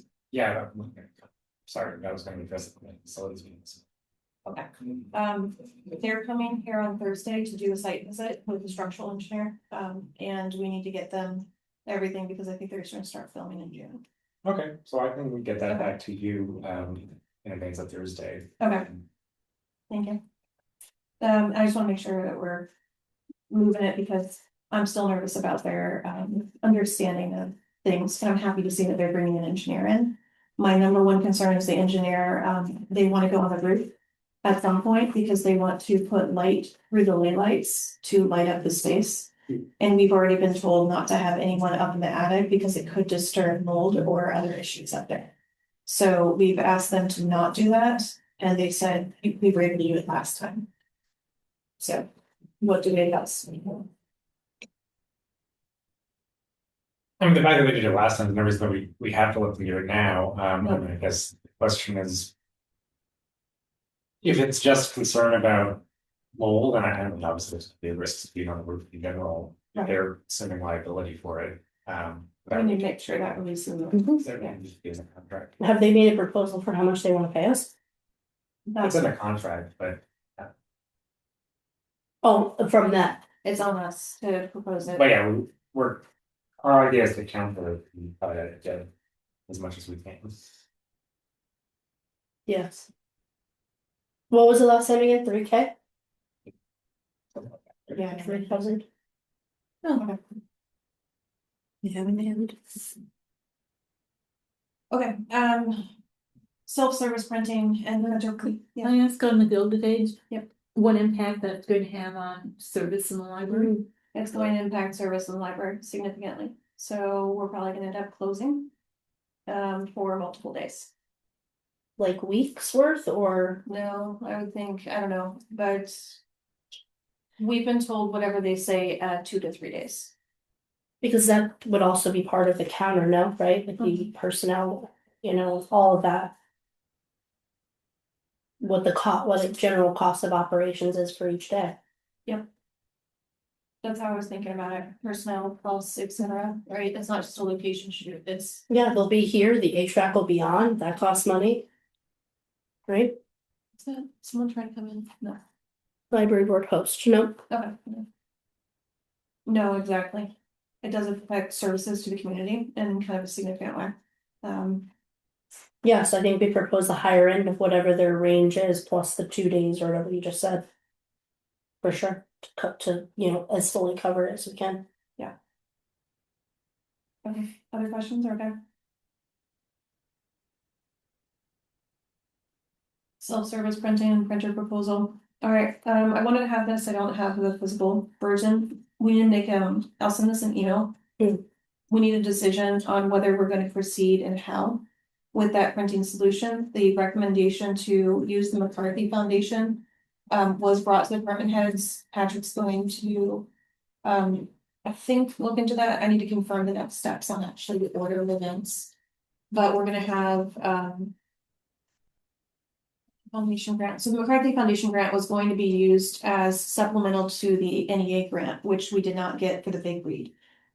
So can we readjust that, put it to the printing solution? And I did get Sean to give a full asset inventory of all of our printing printers. So did I share that? Does everybody? I did not share that. I'll share that. I was really, really impressed at how quickly he did it and what he was able to provide. So printer inventory, he was also gonna give us an update on how many pages every single printer in its life had ever printed. And he'll also have in there the receipt printers and he has like the age of life, how long it's been around, how many things it's printed and how it's functioning right now, so that we can see an overall view of what needs to be potentially replaced. And then the options are gonna be for self-printing. Leased, self-printing, paid upfront. Or just regular printing, leased. I don't think that's leased, I think that's just upfront. We do need upgrades, we need to upgrade the system, and it's the Envisionware that has to be upgraded so that we can do all of this. Okay. And is that the system that is used at other libraries? I know Lori said she used it at East Greenbush, but. Yeah. Well, I don't wanna say that Callahan. was that, I don't know, but I assume it's Envisionware, that's what they're talking about, and that's what has to be updated. The lease option allows us to not just lease the software or the equipment, I need to pull it, my brain's not like that, so. But it also allows us to get toner on a monthly basis, so when we were looking at the payables, toner was pretty high with the WB Mason delivery. And it would be nice to have that kind of just getting covered by him. I don't know the cost savings on it though.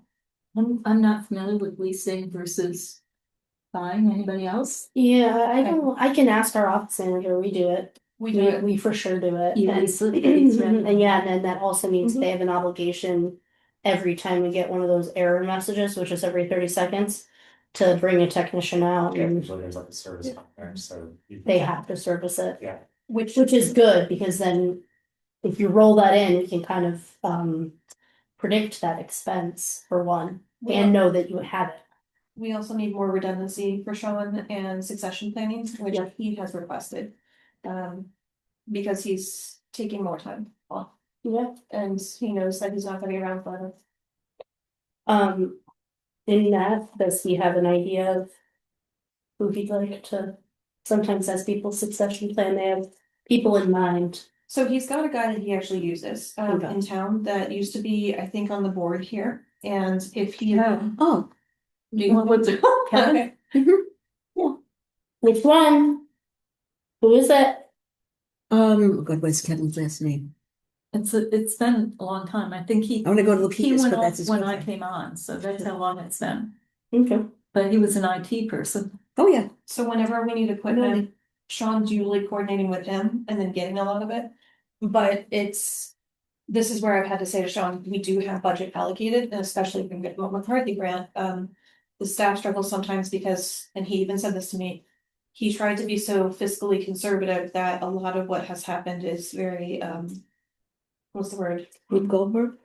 Open sourced solutions or kind of patched together. Yeah.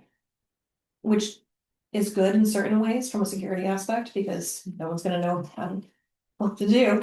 But really bad in terms of succession planning, Mhm. and we are gonna have to account for not just bringing another team in, but basically just overhauling all of it for someone to make sense of it. So, we did get quotes from GTE, those are still out there, and they had multiple quotes that they had given to Tim.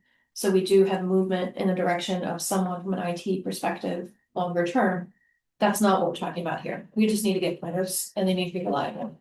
We've got CERC and adult services sometimes coming into the main office room, like right in the middle of us printing to try to copy and do things because theirs aren't working. But okay, I'll send all that to you guys if you can take a look and then let's make a decision. I don't wanna wait. I don't know how long the McCarthy grant is for. Like, we have to make a decision on the printers sooner rather than later. It's affecting staff and everyone wants to know.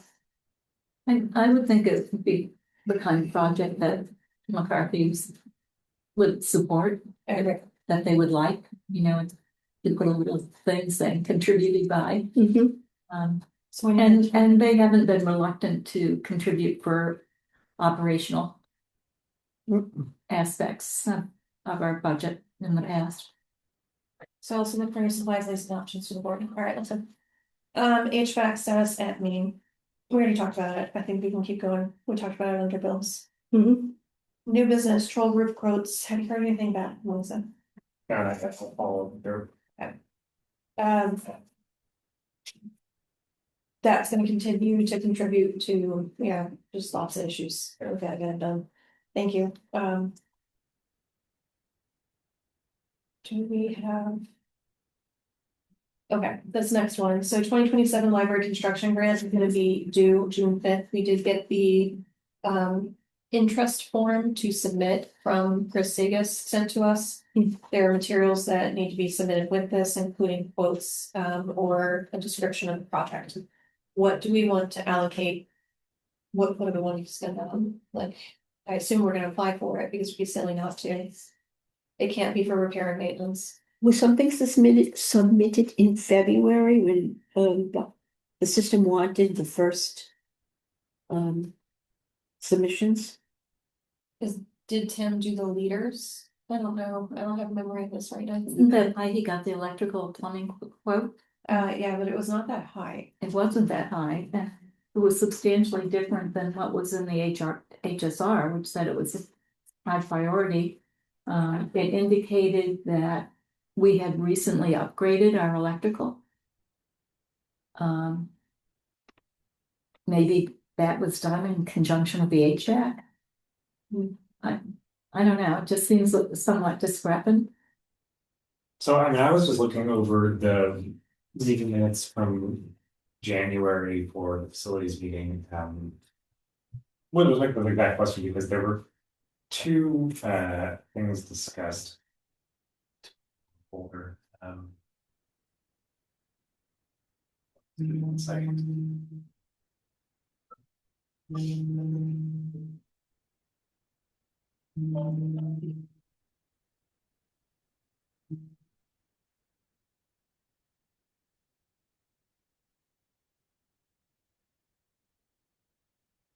So essentially, Tim brought this to our attention. Yes, I was even actually back in the January meeting.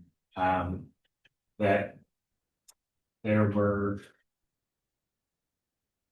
there was a deadline coming up, submit construction needs to the Upper Hudson Library System. My understanding was that thing identified the electric and plumbing work as part of that. And we also discussed the public library construction grant application, which was due, a letter of intent is supposed to go out in February or March. I don't know if that ever happened. That's why I'm putting down verify if Tim indicated.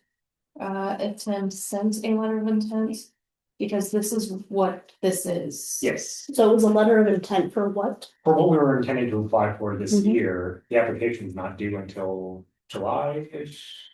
Or no, I think it's technically due in September, but they Yeah. want it early, right? Right, In September, the Upper Hudson Board will vote on the entire slate. Right. So they have to have, in August, okay, they will go to all the member libraries and negotiate. Can you give up this? Can you give up that? We want to have the. So it has to be in June, July Right, yeah, with everything. right, because then it's all reviewed. Mhm. Yeah, that's how it works. So, but they still wanted a letter of intent basically saying this is what we're planning to apply for. And had the conversation been had about what it was that we were intending to apply for? Again, my understanding was that it was gonna be for the electrical and the plumbing upgrades for Maine, but I don't know if I was confusing that because there was also a question about submitting construction needs to Upper Hudson Libraries. And that was just based on what you were saying, Marie, the review of the historical structures report and what were priorities. Whether or not that is actually a priority this from the board is a different question, but so maybe. There was something else identified, maybe nothing, I mean,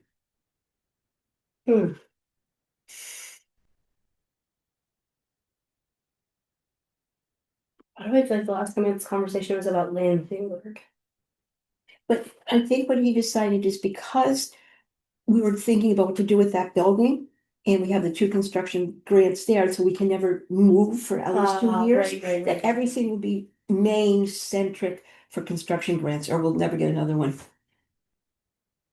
That's one of the things that Tim had said at one point that he'd rather, and I think the board had agreed, yeah, sure, do it at Maine, and then we have more options with Lansing. So it wasn't gonna be that too. No, not because I feel away, just because I'm trying to remember. Yeah, and then we discussed it in January, Tim was talking about the plumbing Yeah. quotes that he had gotten, so. okay. It seems like that is what he was referring to, is what he had identified. Cause there's a $40,000 unrealistic scope of work. So I'm gonna find quote for, do you already have the quote for the? Yeah, that's the quote that I shared with Lisa to try to see if she can figure it out, and she was asking about the scope of the work as well. I don't know what Tim based that quote on. So I don't, to, okay. Is that more of a priority, and perhaps it is, than us being able to use that, and maybe we cannot use those funds, this is why I'm not in facilities, because I don't know what I don't know. Around the tax issue, This is could the, it be used for that? this is where I'm struggling because it's not the classification. Oh, so it wouldn't be an appropriate So use. can you tell me more about the stats issue? mean the paint, The lead. Yeah, the paint. wood paint. Lead paint. Oh. Which we also just discovered today is confirmation that the former bookseller and soon to be children's room at Lansingburg. I gave Lori the lead tests, it's lead paint too. So that's gonna What's lead paint in there?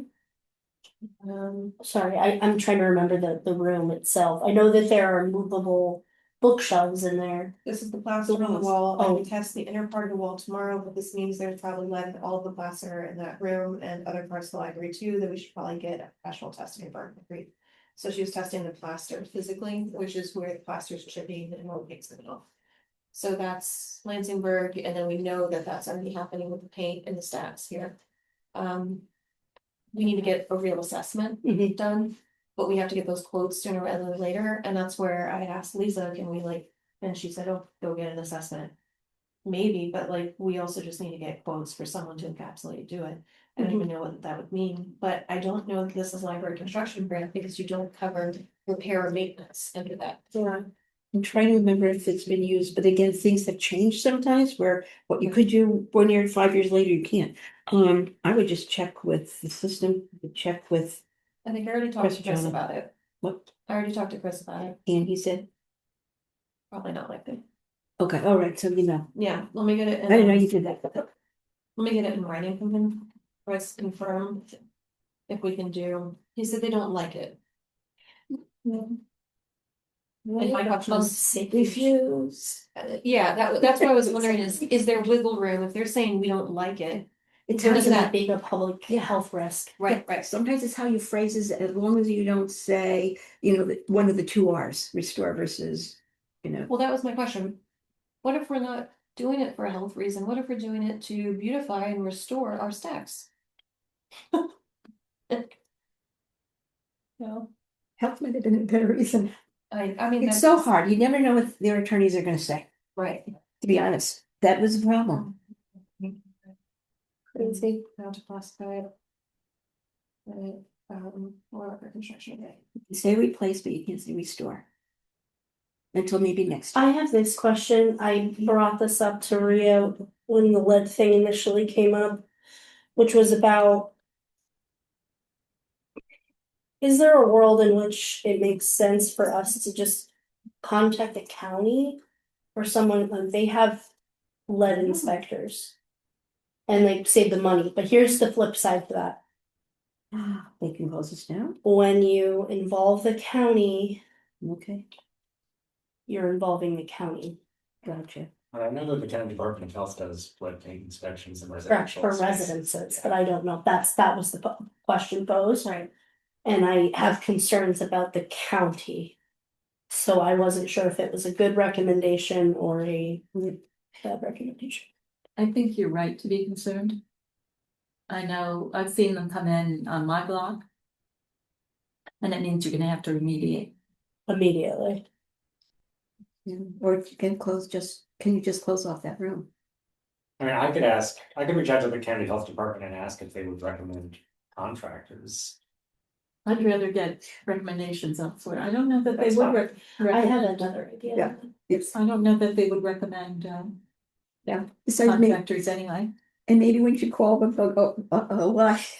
We already have one quote for an environmental assessment, and the one guy that did the mold assessment can do lead, so I just want to point that out. Mhm. But we're looking for more, we're actually just looking for something that actually be the work, serious pain, right? Well, that's my question to Lisa, because we need to get the quotes quickly, and if I'm scheduling someone to come and do the lead assessment. That's an extra cost with time that pushes us further out from getting someone that can just come and give us a quote for work we know we need to do. And yes, I can wait for someone to be like, nope, it's lead, but we've already had an expert say it, and we already have a test that says it, and we already have staff members that have been like, yeah, I'm pretty sure it's lead, everyone that comes in here says it's lead, and other people said, yeah, Paul pretty much knew it was lead, but didn't do anything for decades. So, do we keep waiting? The story is old as Troy, truly. Also, I just remembered what Chris said, abatement, they do not cover asbestos abatement at all for Mhm. library construction grants. So Mhm. the odds of us doing lead abatement are probably low to none. I'll still confirm in writing them. Alright, so are you suggesting we get the people that could do the quote? I was for- just gonna use quotes for, I yeah. would prefer that. Yeah. Just to move faster, okay. Because they're also gonna know if it's lead. That's what they do. And we need to know, for instance, would that affect stacks? That's the number one question the staff is asking is, does that mean we have to relocate all the books? And how does that affect us and when? Also, this is not gonna be a library construction grant, so if it is not a library construction grant, we have no way to fund this work until we know. What The scope of costs. how much it's gonna be. Yeah, Well, So- so probably through encapsulation, right? it's gonna have to be, yeah. Well, Which is painting. well. There are recommendations to scrape the windows, which gets into. To abatement issues there, from what I understand. I don't know what this is. And For what, there. is there rules on that with historic windows too?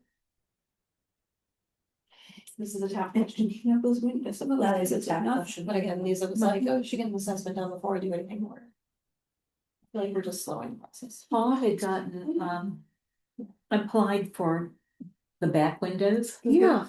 To be replaced or restored or something. But then with the air conditioning, he asked that that grant be reapplied to the Mhm. air conditioning instead. Tell me more, do we have that? Because that would be taking care of the windows and that's probably restoration, not like, right? No? Well, Yeah. They were gonna Well, be yes, if you replaced. restore them, you have to abate them in a sense. We were gonna replace them just as they are in the administration office and in the children's room. They're actually replaced, so they look historically perfect. And in fact, we had to get the latches fabricated to make them look right too.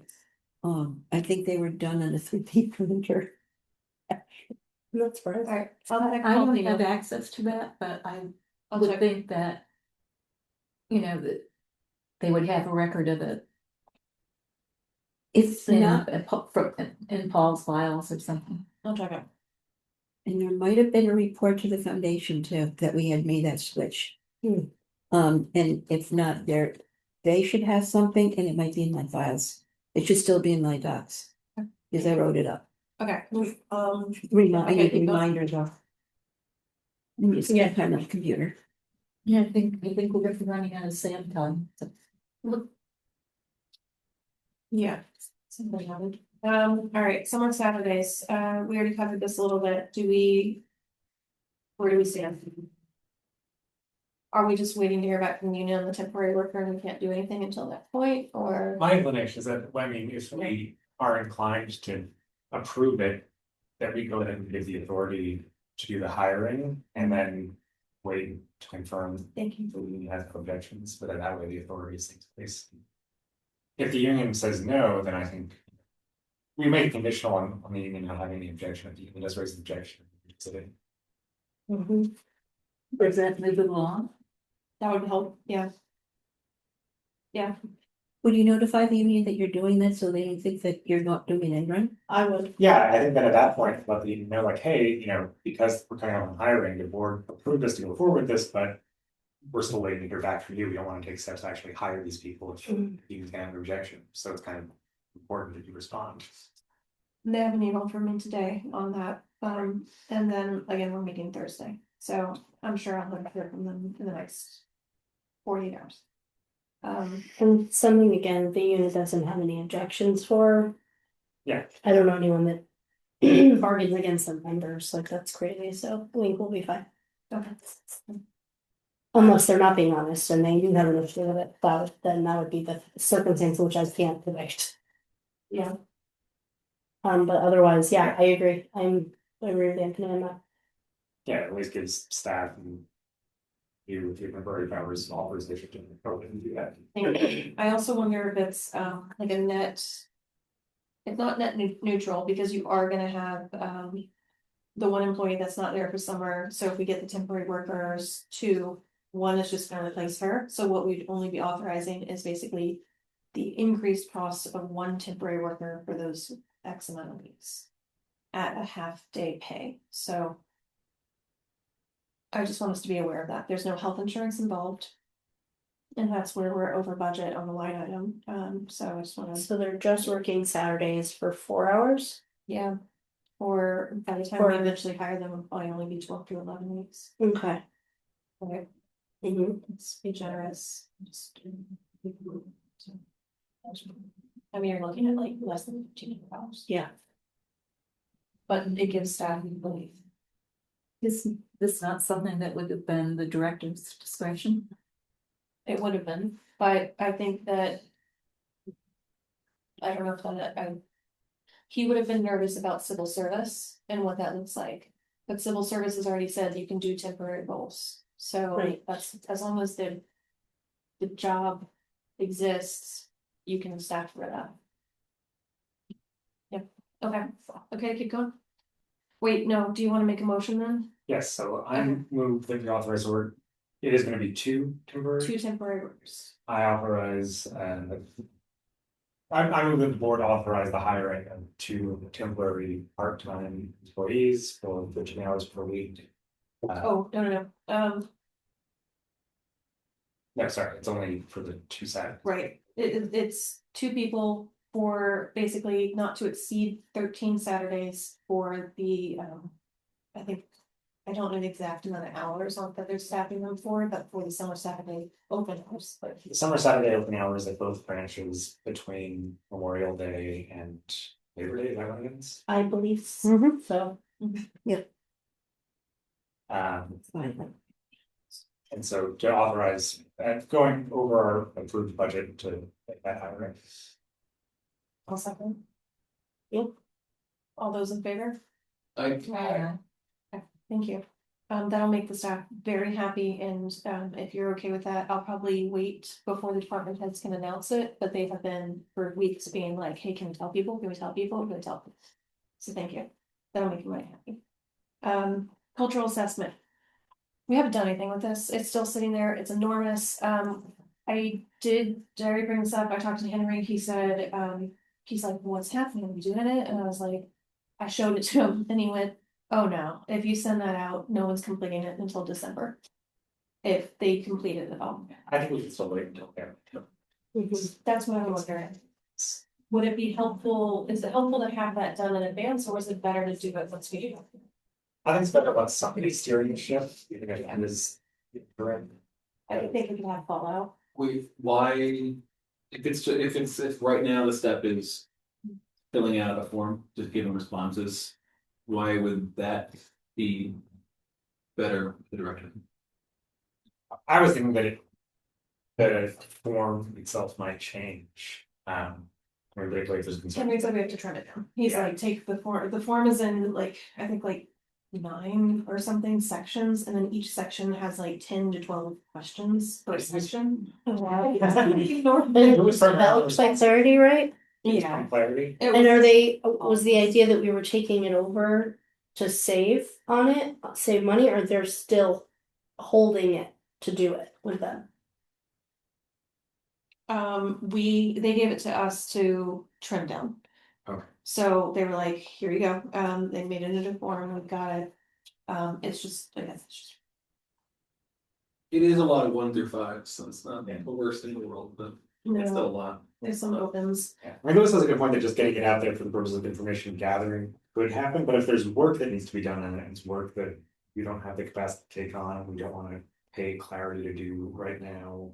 It's not as if staff is sitting there with unused times to work on this, then When is personnel? Personnel's next week, if we feel oh, no, I can't, sorry. Hold on. When's It was personnel? supposed to be last week and canceled it. Yeah, so it's not until the 3rd. Several weeks. Yeah, I was on the wrong calendar. So it's 3, almost 4 weeks from now, 3 weeks from now. I could see personnel taking it back. Editing it down. And I would use it, the question is, what do you want to do with the data? Like, the data is gonna go to Clarity, they're gonna anonymize it, and then it's gonna come back to the board. So how do we want to use the data? What is the goal of collecting that data? We know that the goal before was to get a better assessment of the performance of our director and our culture. And the needs of the staff. As well as, other development and support needs. I think a lot of those still stand. I am nervous because there's gonna be questions in here that are still specific to leadership, and that's really vague and weird. although that still does apply to, say, department heads taking leadership of the work that the department does. So those are not irrelevant questions, even if library is gonna be without a director for, some amount of time. We just know that we're engaging in the one process that we talked about. And we're going into a transition across 3 department heads. So we could do it, I would be cautious to make it pointed. I mean, I don't wanna say that you couldn't do that, but. Again, they're gonna anonymize it, so I think they're gonna pull out themes, I don't think they're gonna say. commission really sucks at this, you know, I think.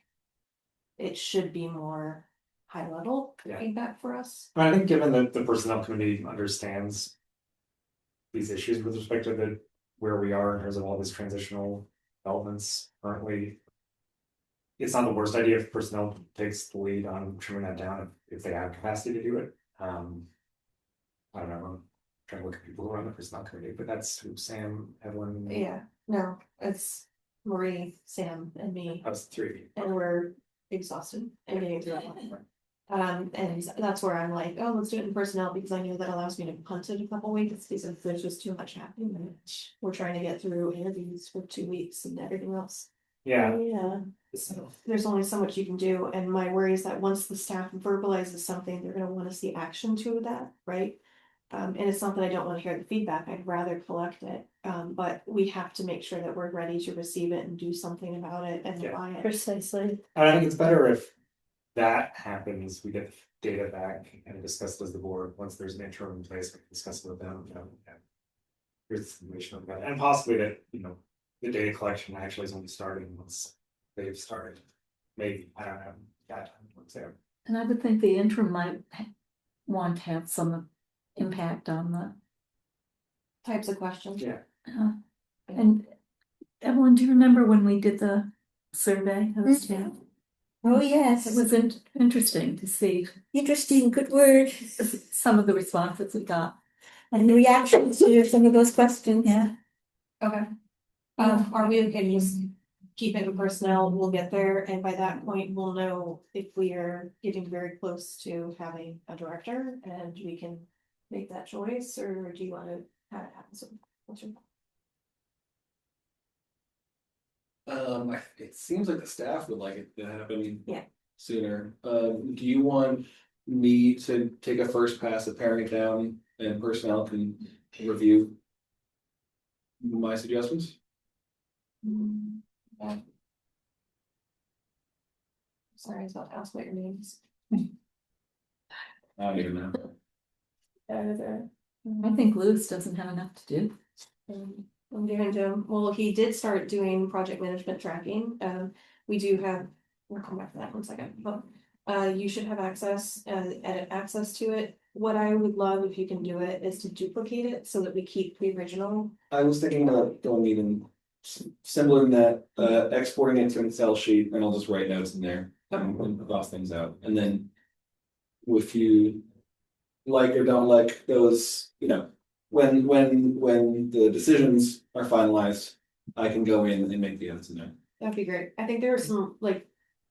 And I'd rather. I get all the points, I hear that staff needs this, there's a whole section here on like teamwork and collaboration, but like. Do you feel comfortable asking coworkers from another department for help or support? Do you feel comfortable asking somebody's feel, oh, it's do you feel comfortable asking your coworkers for help or support? Do you feel comfortable asking coworkers of other departments for help or support? And then like there's supervisory, do you feel like your supervisor is available if you need help or support? Do you feel comfortable asking them for help or support? Would you describe your supervisor as proactive or reactive? Some big questions. What is working really well between you and your supervisor? What has been challenging? I would like to answer some of these questions, and I think it would give, selfishly, the ability for people to put, their thoughts and feelings into something that allows us to act upon it so that they don't otherwise feel like they have to just like direct it one-on-one in casual conversations. Does that make sense? Okay. Can you make that available to the personnel committee too?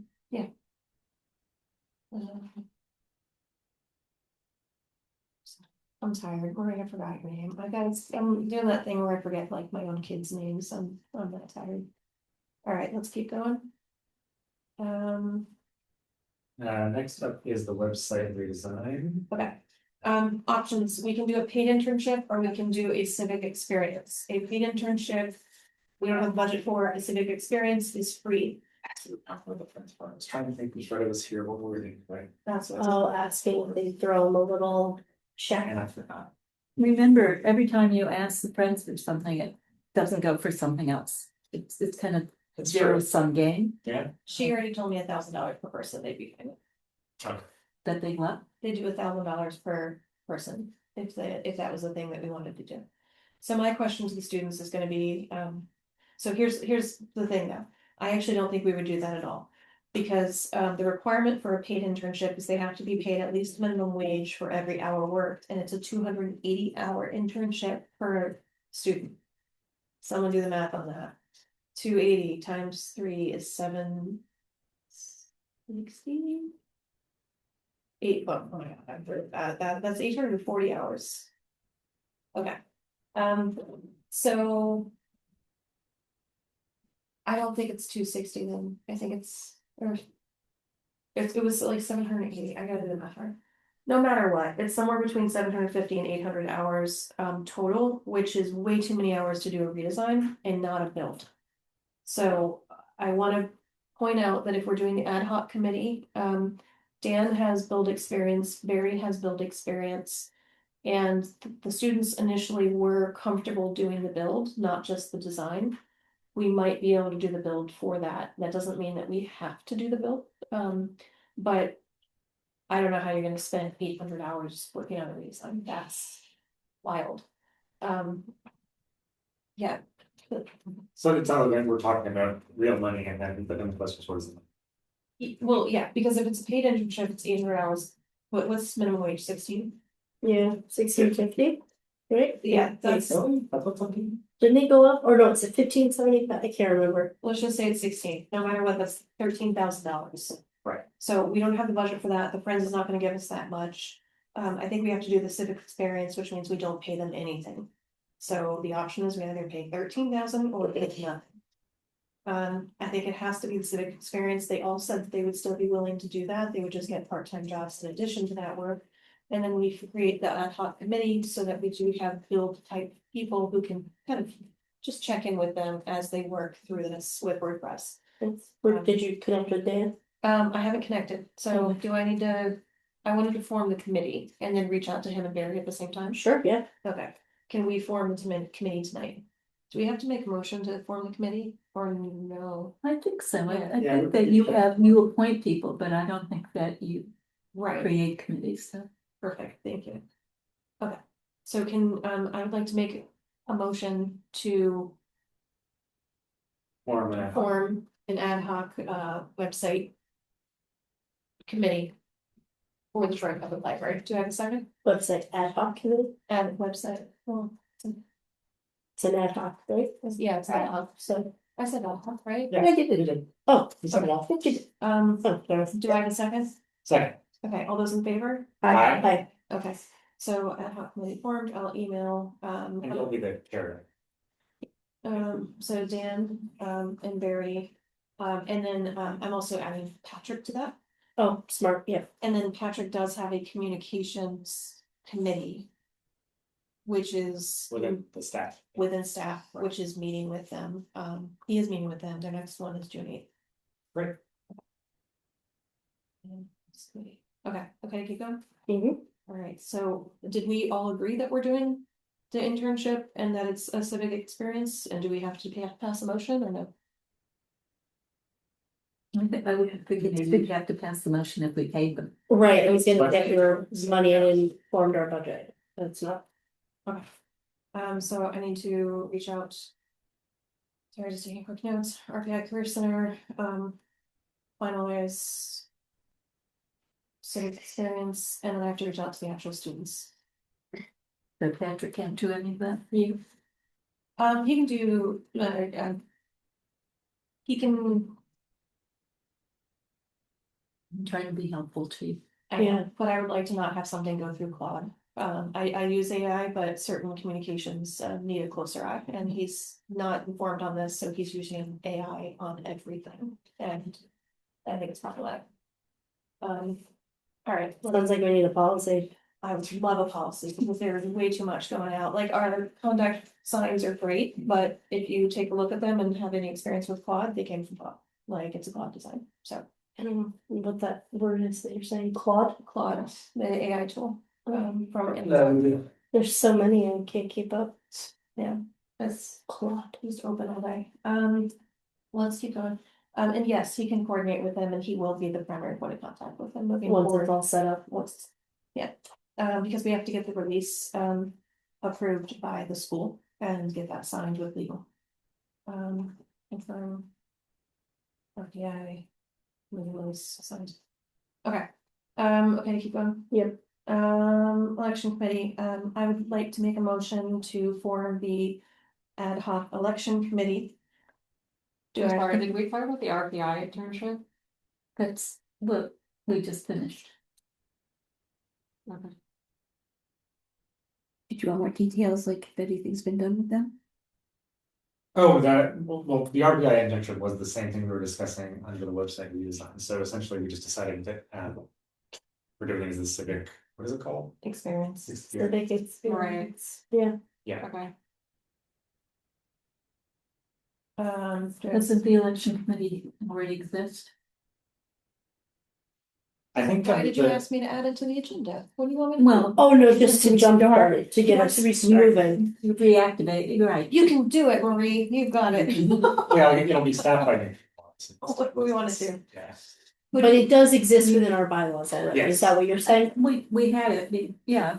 So maybe we've it's had- like. I think by weird. its nature, it comes into existence every year and then. Yeah, so, proceeds to existence. Let's ask this, who wants to be on it? Who wants to do? so here's my question, and this is what happens for me, over summertime, I don't work a lot, so. Use me, don't abuse me, but I'm happy to help with election committee, so long as I know like when we're starting. I will get much freer in about a month's time. Are you suggesting that you could share it?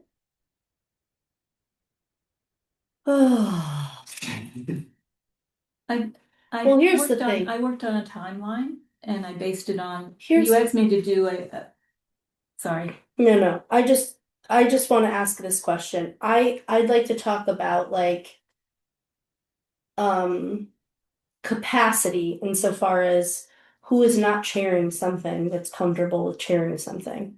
You might be, right? Yeah. Comfortable in sharing something, isn't sharing anything yet. So just I think leaving it that's Louis. open And for that, Louis. like if, oh, Lewis, same thing, yeah. Yeah. And I'm not saying that has to be your thing, but just trying to spread it around a little bit, because I'd like to focus a lot on like. A lot of the endless amount of policies, like that's such a heavy, like I don't wanna. I don't wanna bite off too much, but I am happy to be an active participant in the election committee. I don't know if it's smart for me to also chair that as well. Yeah, no, we've got a lot of policy work. So, I'm no. excited to do that as well. Excited to work with. And again, too, I just wanna be clear about something, chairing. Doesn't, I mean, it's really a facilitation thing in a lot of ways. Documentation. So if that, yeah, But So I also, encour- also I'm it's doing encouraging minutes. Huh? Also, it's doing the minutes. Right. Yes. Documentation. yes, So. Rhea had asked me to do a compliance calendar. I didn't know how to do that. What I did was to take Carolyn's timeline. And adapted it to this year. There seems to be a good date. Which is the 22nd of September. I vetted it I was with gonna say, yeah, you Evelyn guys talked for about the Jewish holidays. Mhm. It's a good date for the League of Women Voters. September is a 5-week month are you talking about for the vote? for the vote. Did you Okay. already talk, did you talk to them? To the league. Yeah. Right, and I think they actually suggested it. I was looking at some old notes and Okay. from last year. So that seems to be a good date to choose in both ways. I'll probably be It's- putting us the dates. I don't remember this. What? So I'll probably be putting us. He's on another vacation. But one of the things that I found somewhere is that we should start May 1st Yeah. to work on this. So So I'm putting it tentatively, how does everyone feel up with 22nd? Is there, so you check the holidays, you check with the league. Is there any other consideration we have? those were the School schedule? two majors. There's no. That were indicated as concerns. Marie, do you remember in prior years when the board sets that date? I mean, What the date has been? Well- Last year it was the 16th. no, I just mean at what point in the timeline of the election committee, we set the date. I mean, as early as possible, I assume. Yeah. Right, Fair and point. then the other dates follow from that. Right, right. And so I have put that on the drive under the election committee and, under 2026, I put that Excel file. It shows this year's dates and last year's, so we can kind of see how they coordinate. All right, let me email people about sharing and who wants to be on that.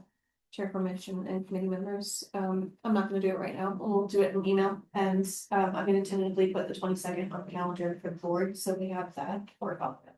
You want me to do what?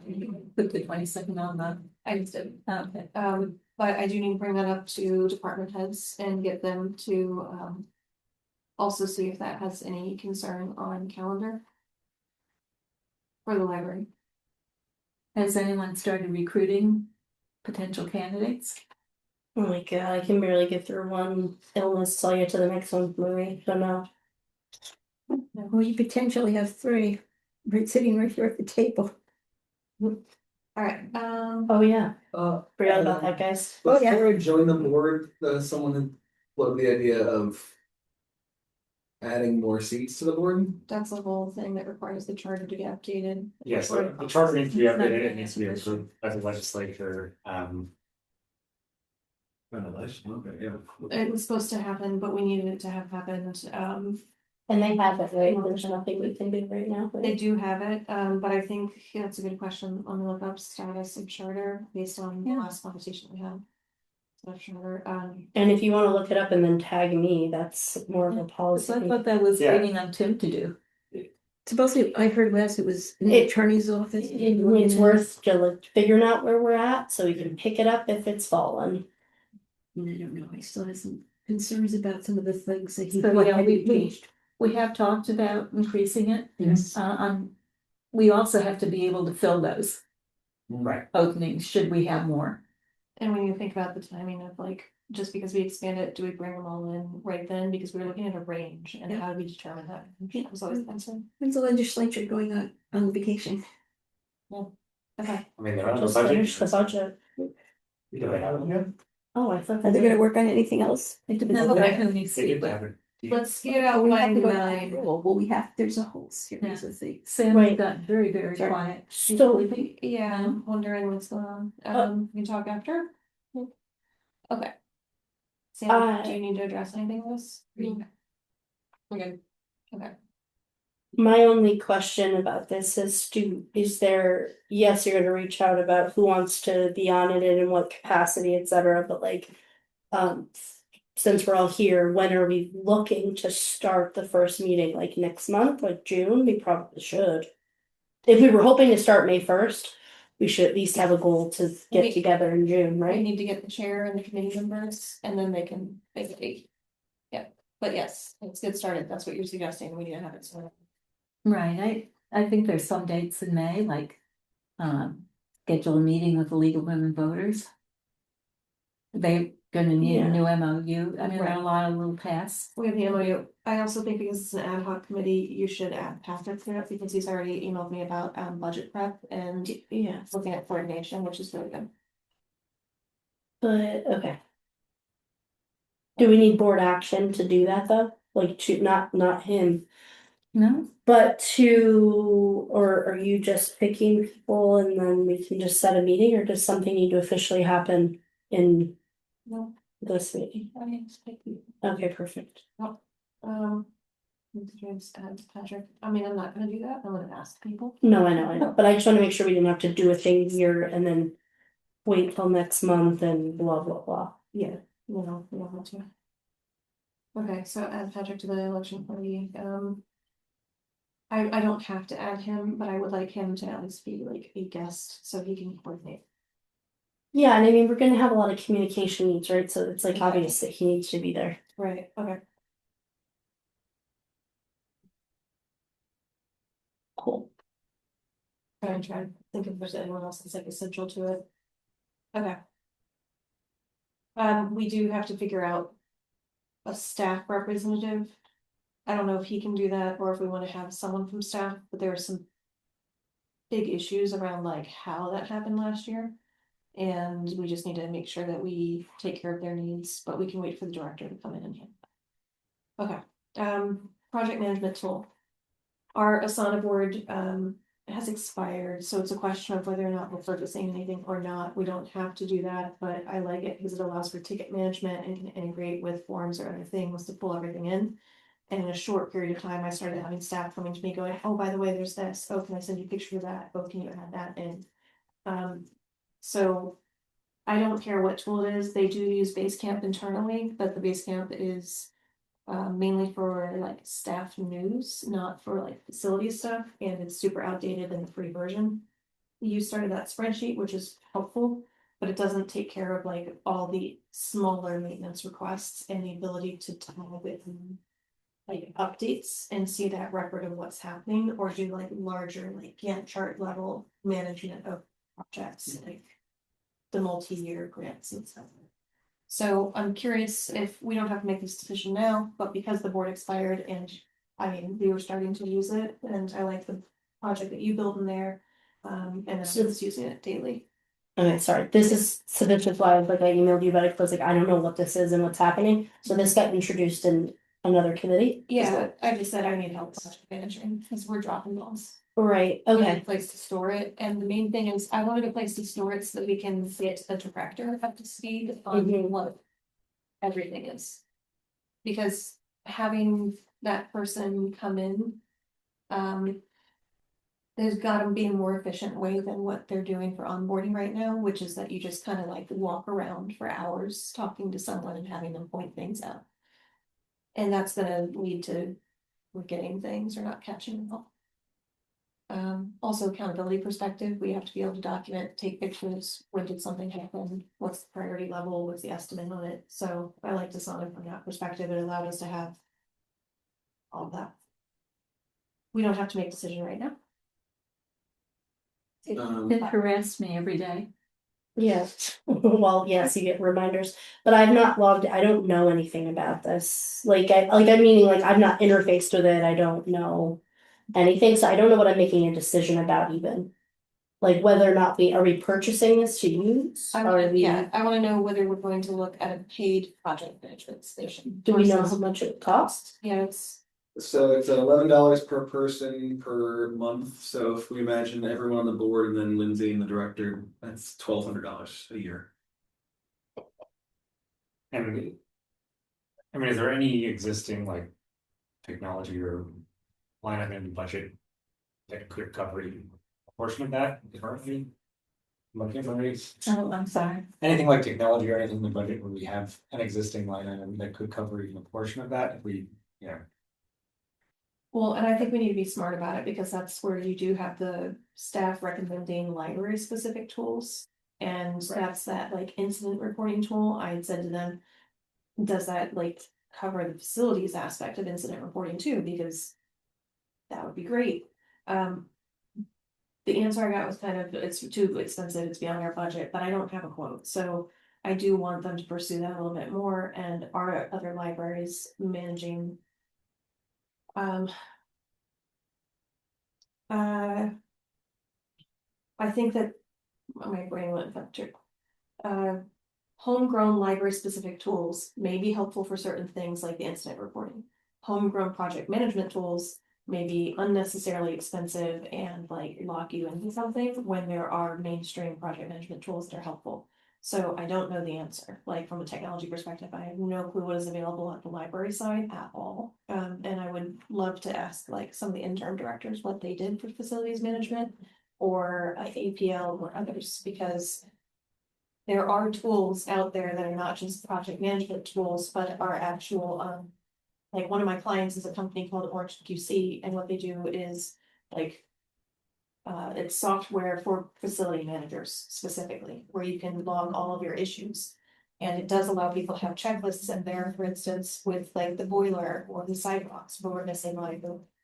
So, I'm not necessarily recommending that, I'm just saying that.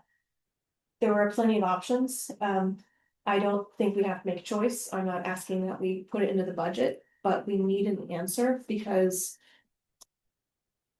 We're hemorrhaging at like the staff level with the amount of issues that pop up.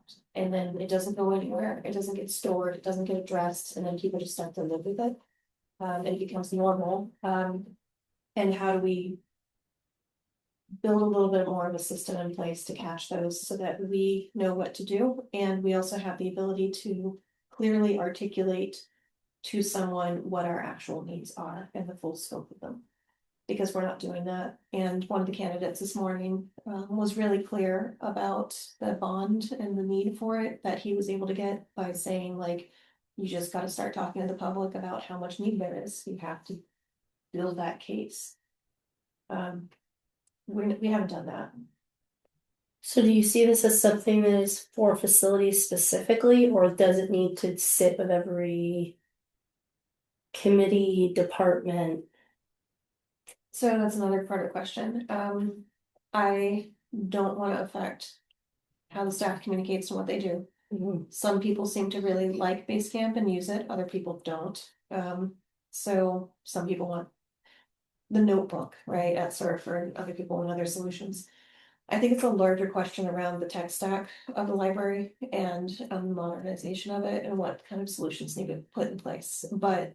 That's such a big question, and we're not gonna get to it until we start working with a strong director and potentially like GTE and those other groups that we don't have in budget until 2027, maybe. Meanwhile, we have projects we have to manage in the short term, so like I could be waiting a really long time for an ideal answer, and then we have nothing that we're managing for ourselves. I just need something right now. Like personally, selfishly, we just need a thing. So I don't know. I don't wanna tell us the library what to do. And I feel like we have to wait. Yeah, and they don't have an opinion, like, or if they do, the opinions are, again. Someone like Keely going, oh, at Poughkeepsie, we used blah, blah, blah. But we had this kind of budget for it. We pay for Basecamp right now? They're saying they use a free version, which I am, This is one project for the town, since it was. that's what they have. Yeah. They have one project with all this mounted, and it's like the oldest version, and they have just lived on it for years. It's amazing. Yeah. Okay. So we could expand. Seems like a good option if they're already used to it. Yeah. They did say, they were like, if you can't like do a base camp, it'd be amazing. So, I don't know. How much, I don't know what base camp costs are these days, I used to 50% more than Asana. per person. Yes, Oh, sorry, cause we got 34, what does that cost per person? 15 per user per month. Times 34, times 12, that's $6,000 a year. That's before you add anyone else, or expand the staff, so it's gonna be more than that. Yeah, it's not cheap. Well, they can figure that out with their free basement, no, I'm just kidding. Alright, let's not answer that. We do need a project management tool, I might just. Whatever, we'll figure it out. I'm basically asking, can I use my personal card, or should I not do that? Use your personal card? Yeah, can I pay $26 to have a project management tool that helps me organize things, or should I not do that because it involves the library? Is that all it costs, is $26? If you're doing it for the board, I don't think. Well, that's part I'm confused about, like, how are we, like, if If we're I just, hear you saying, unselfishly, I'm hearing you say the need you have, I know, and so. I mean, we sent this one to a training and paid for it, so, that's true, the cost for like me and Lewis to be. and look at you one learn board so many things. is less than the training. You probably regret sending it. I mean, we can afford $26. $26 a month per, Oh, is it 26 a month? no, wait, sorry, it's $11 per person. Per month. It's more than that, If we're looking at just a board solution, I think probably the free options would work for us. I apologize, I didn't mean to come with research on that topic, but didn't. But also if it's a board solution, then the cost is. Not high. I mean.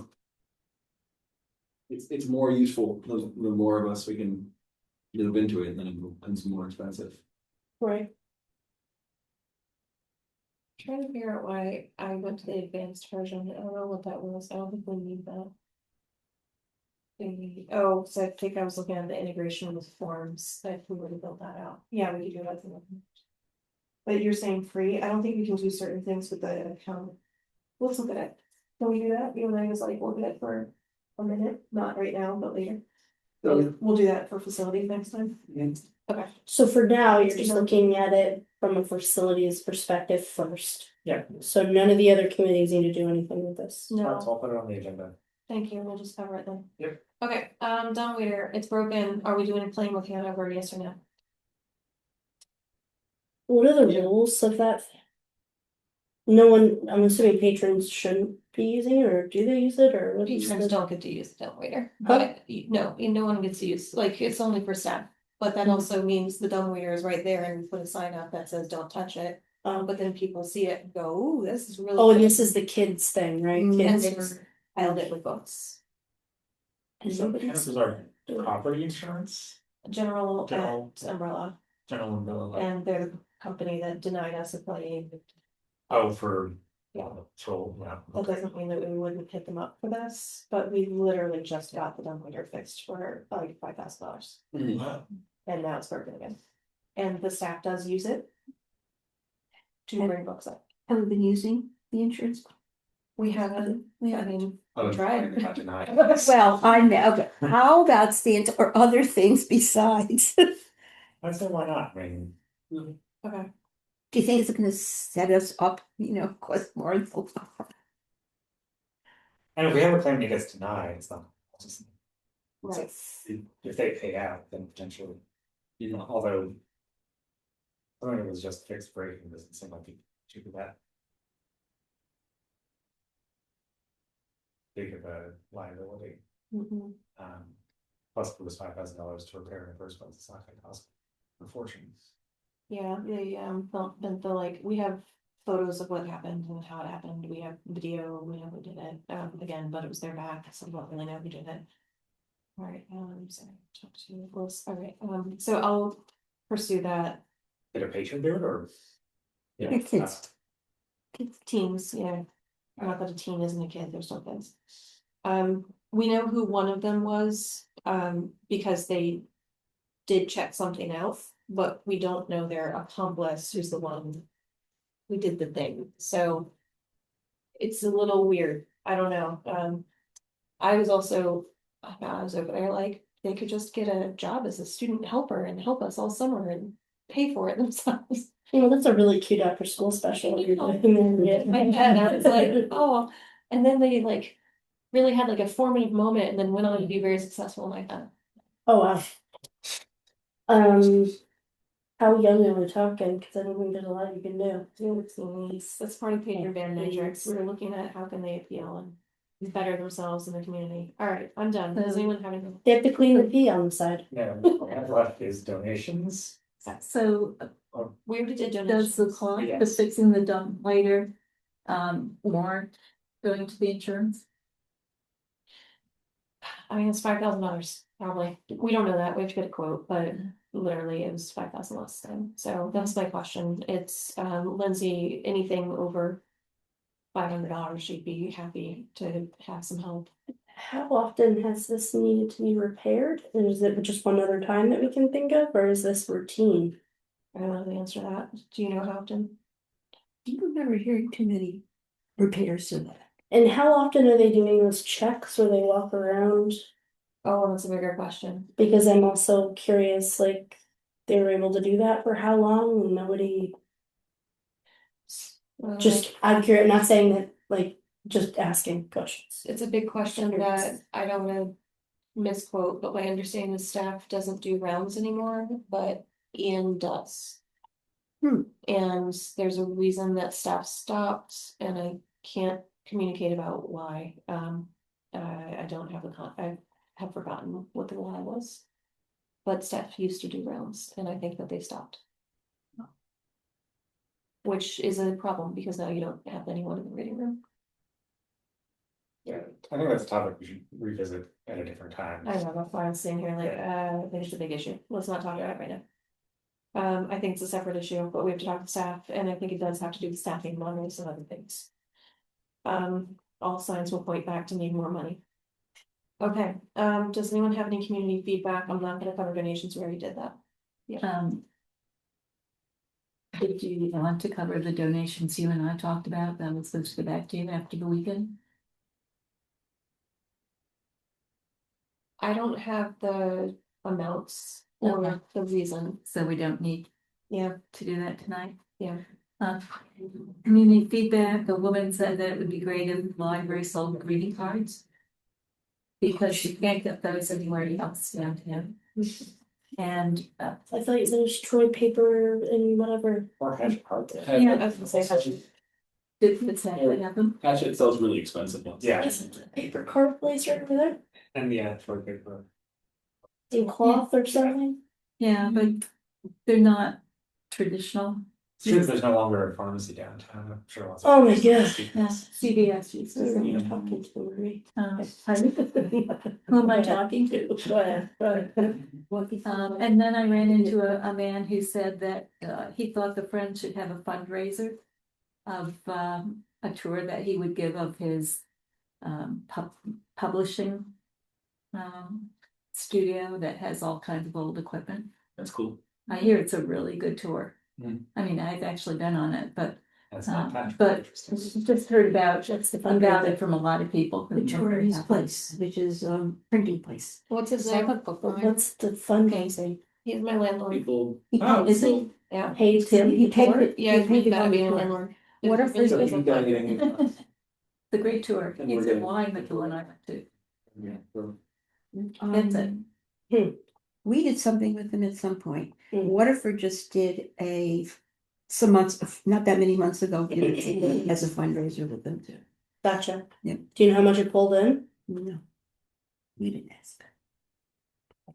Community feedback, Patrick is, you can see it in the direct report, or the department head report, he is collecting feedback. I had asked that we start to take feedback from the community and store it somewhere so that we can start to segment it by types of communication, I did not realize the can of worms that I had opened up. Because then it was, do we give this spreadsheet access to everyone, the board, the staff?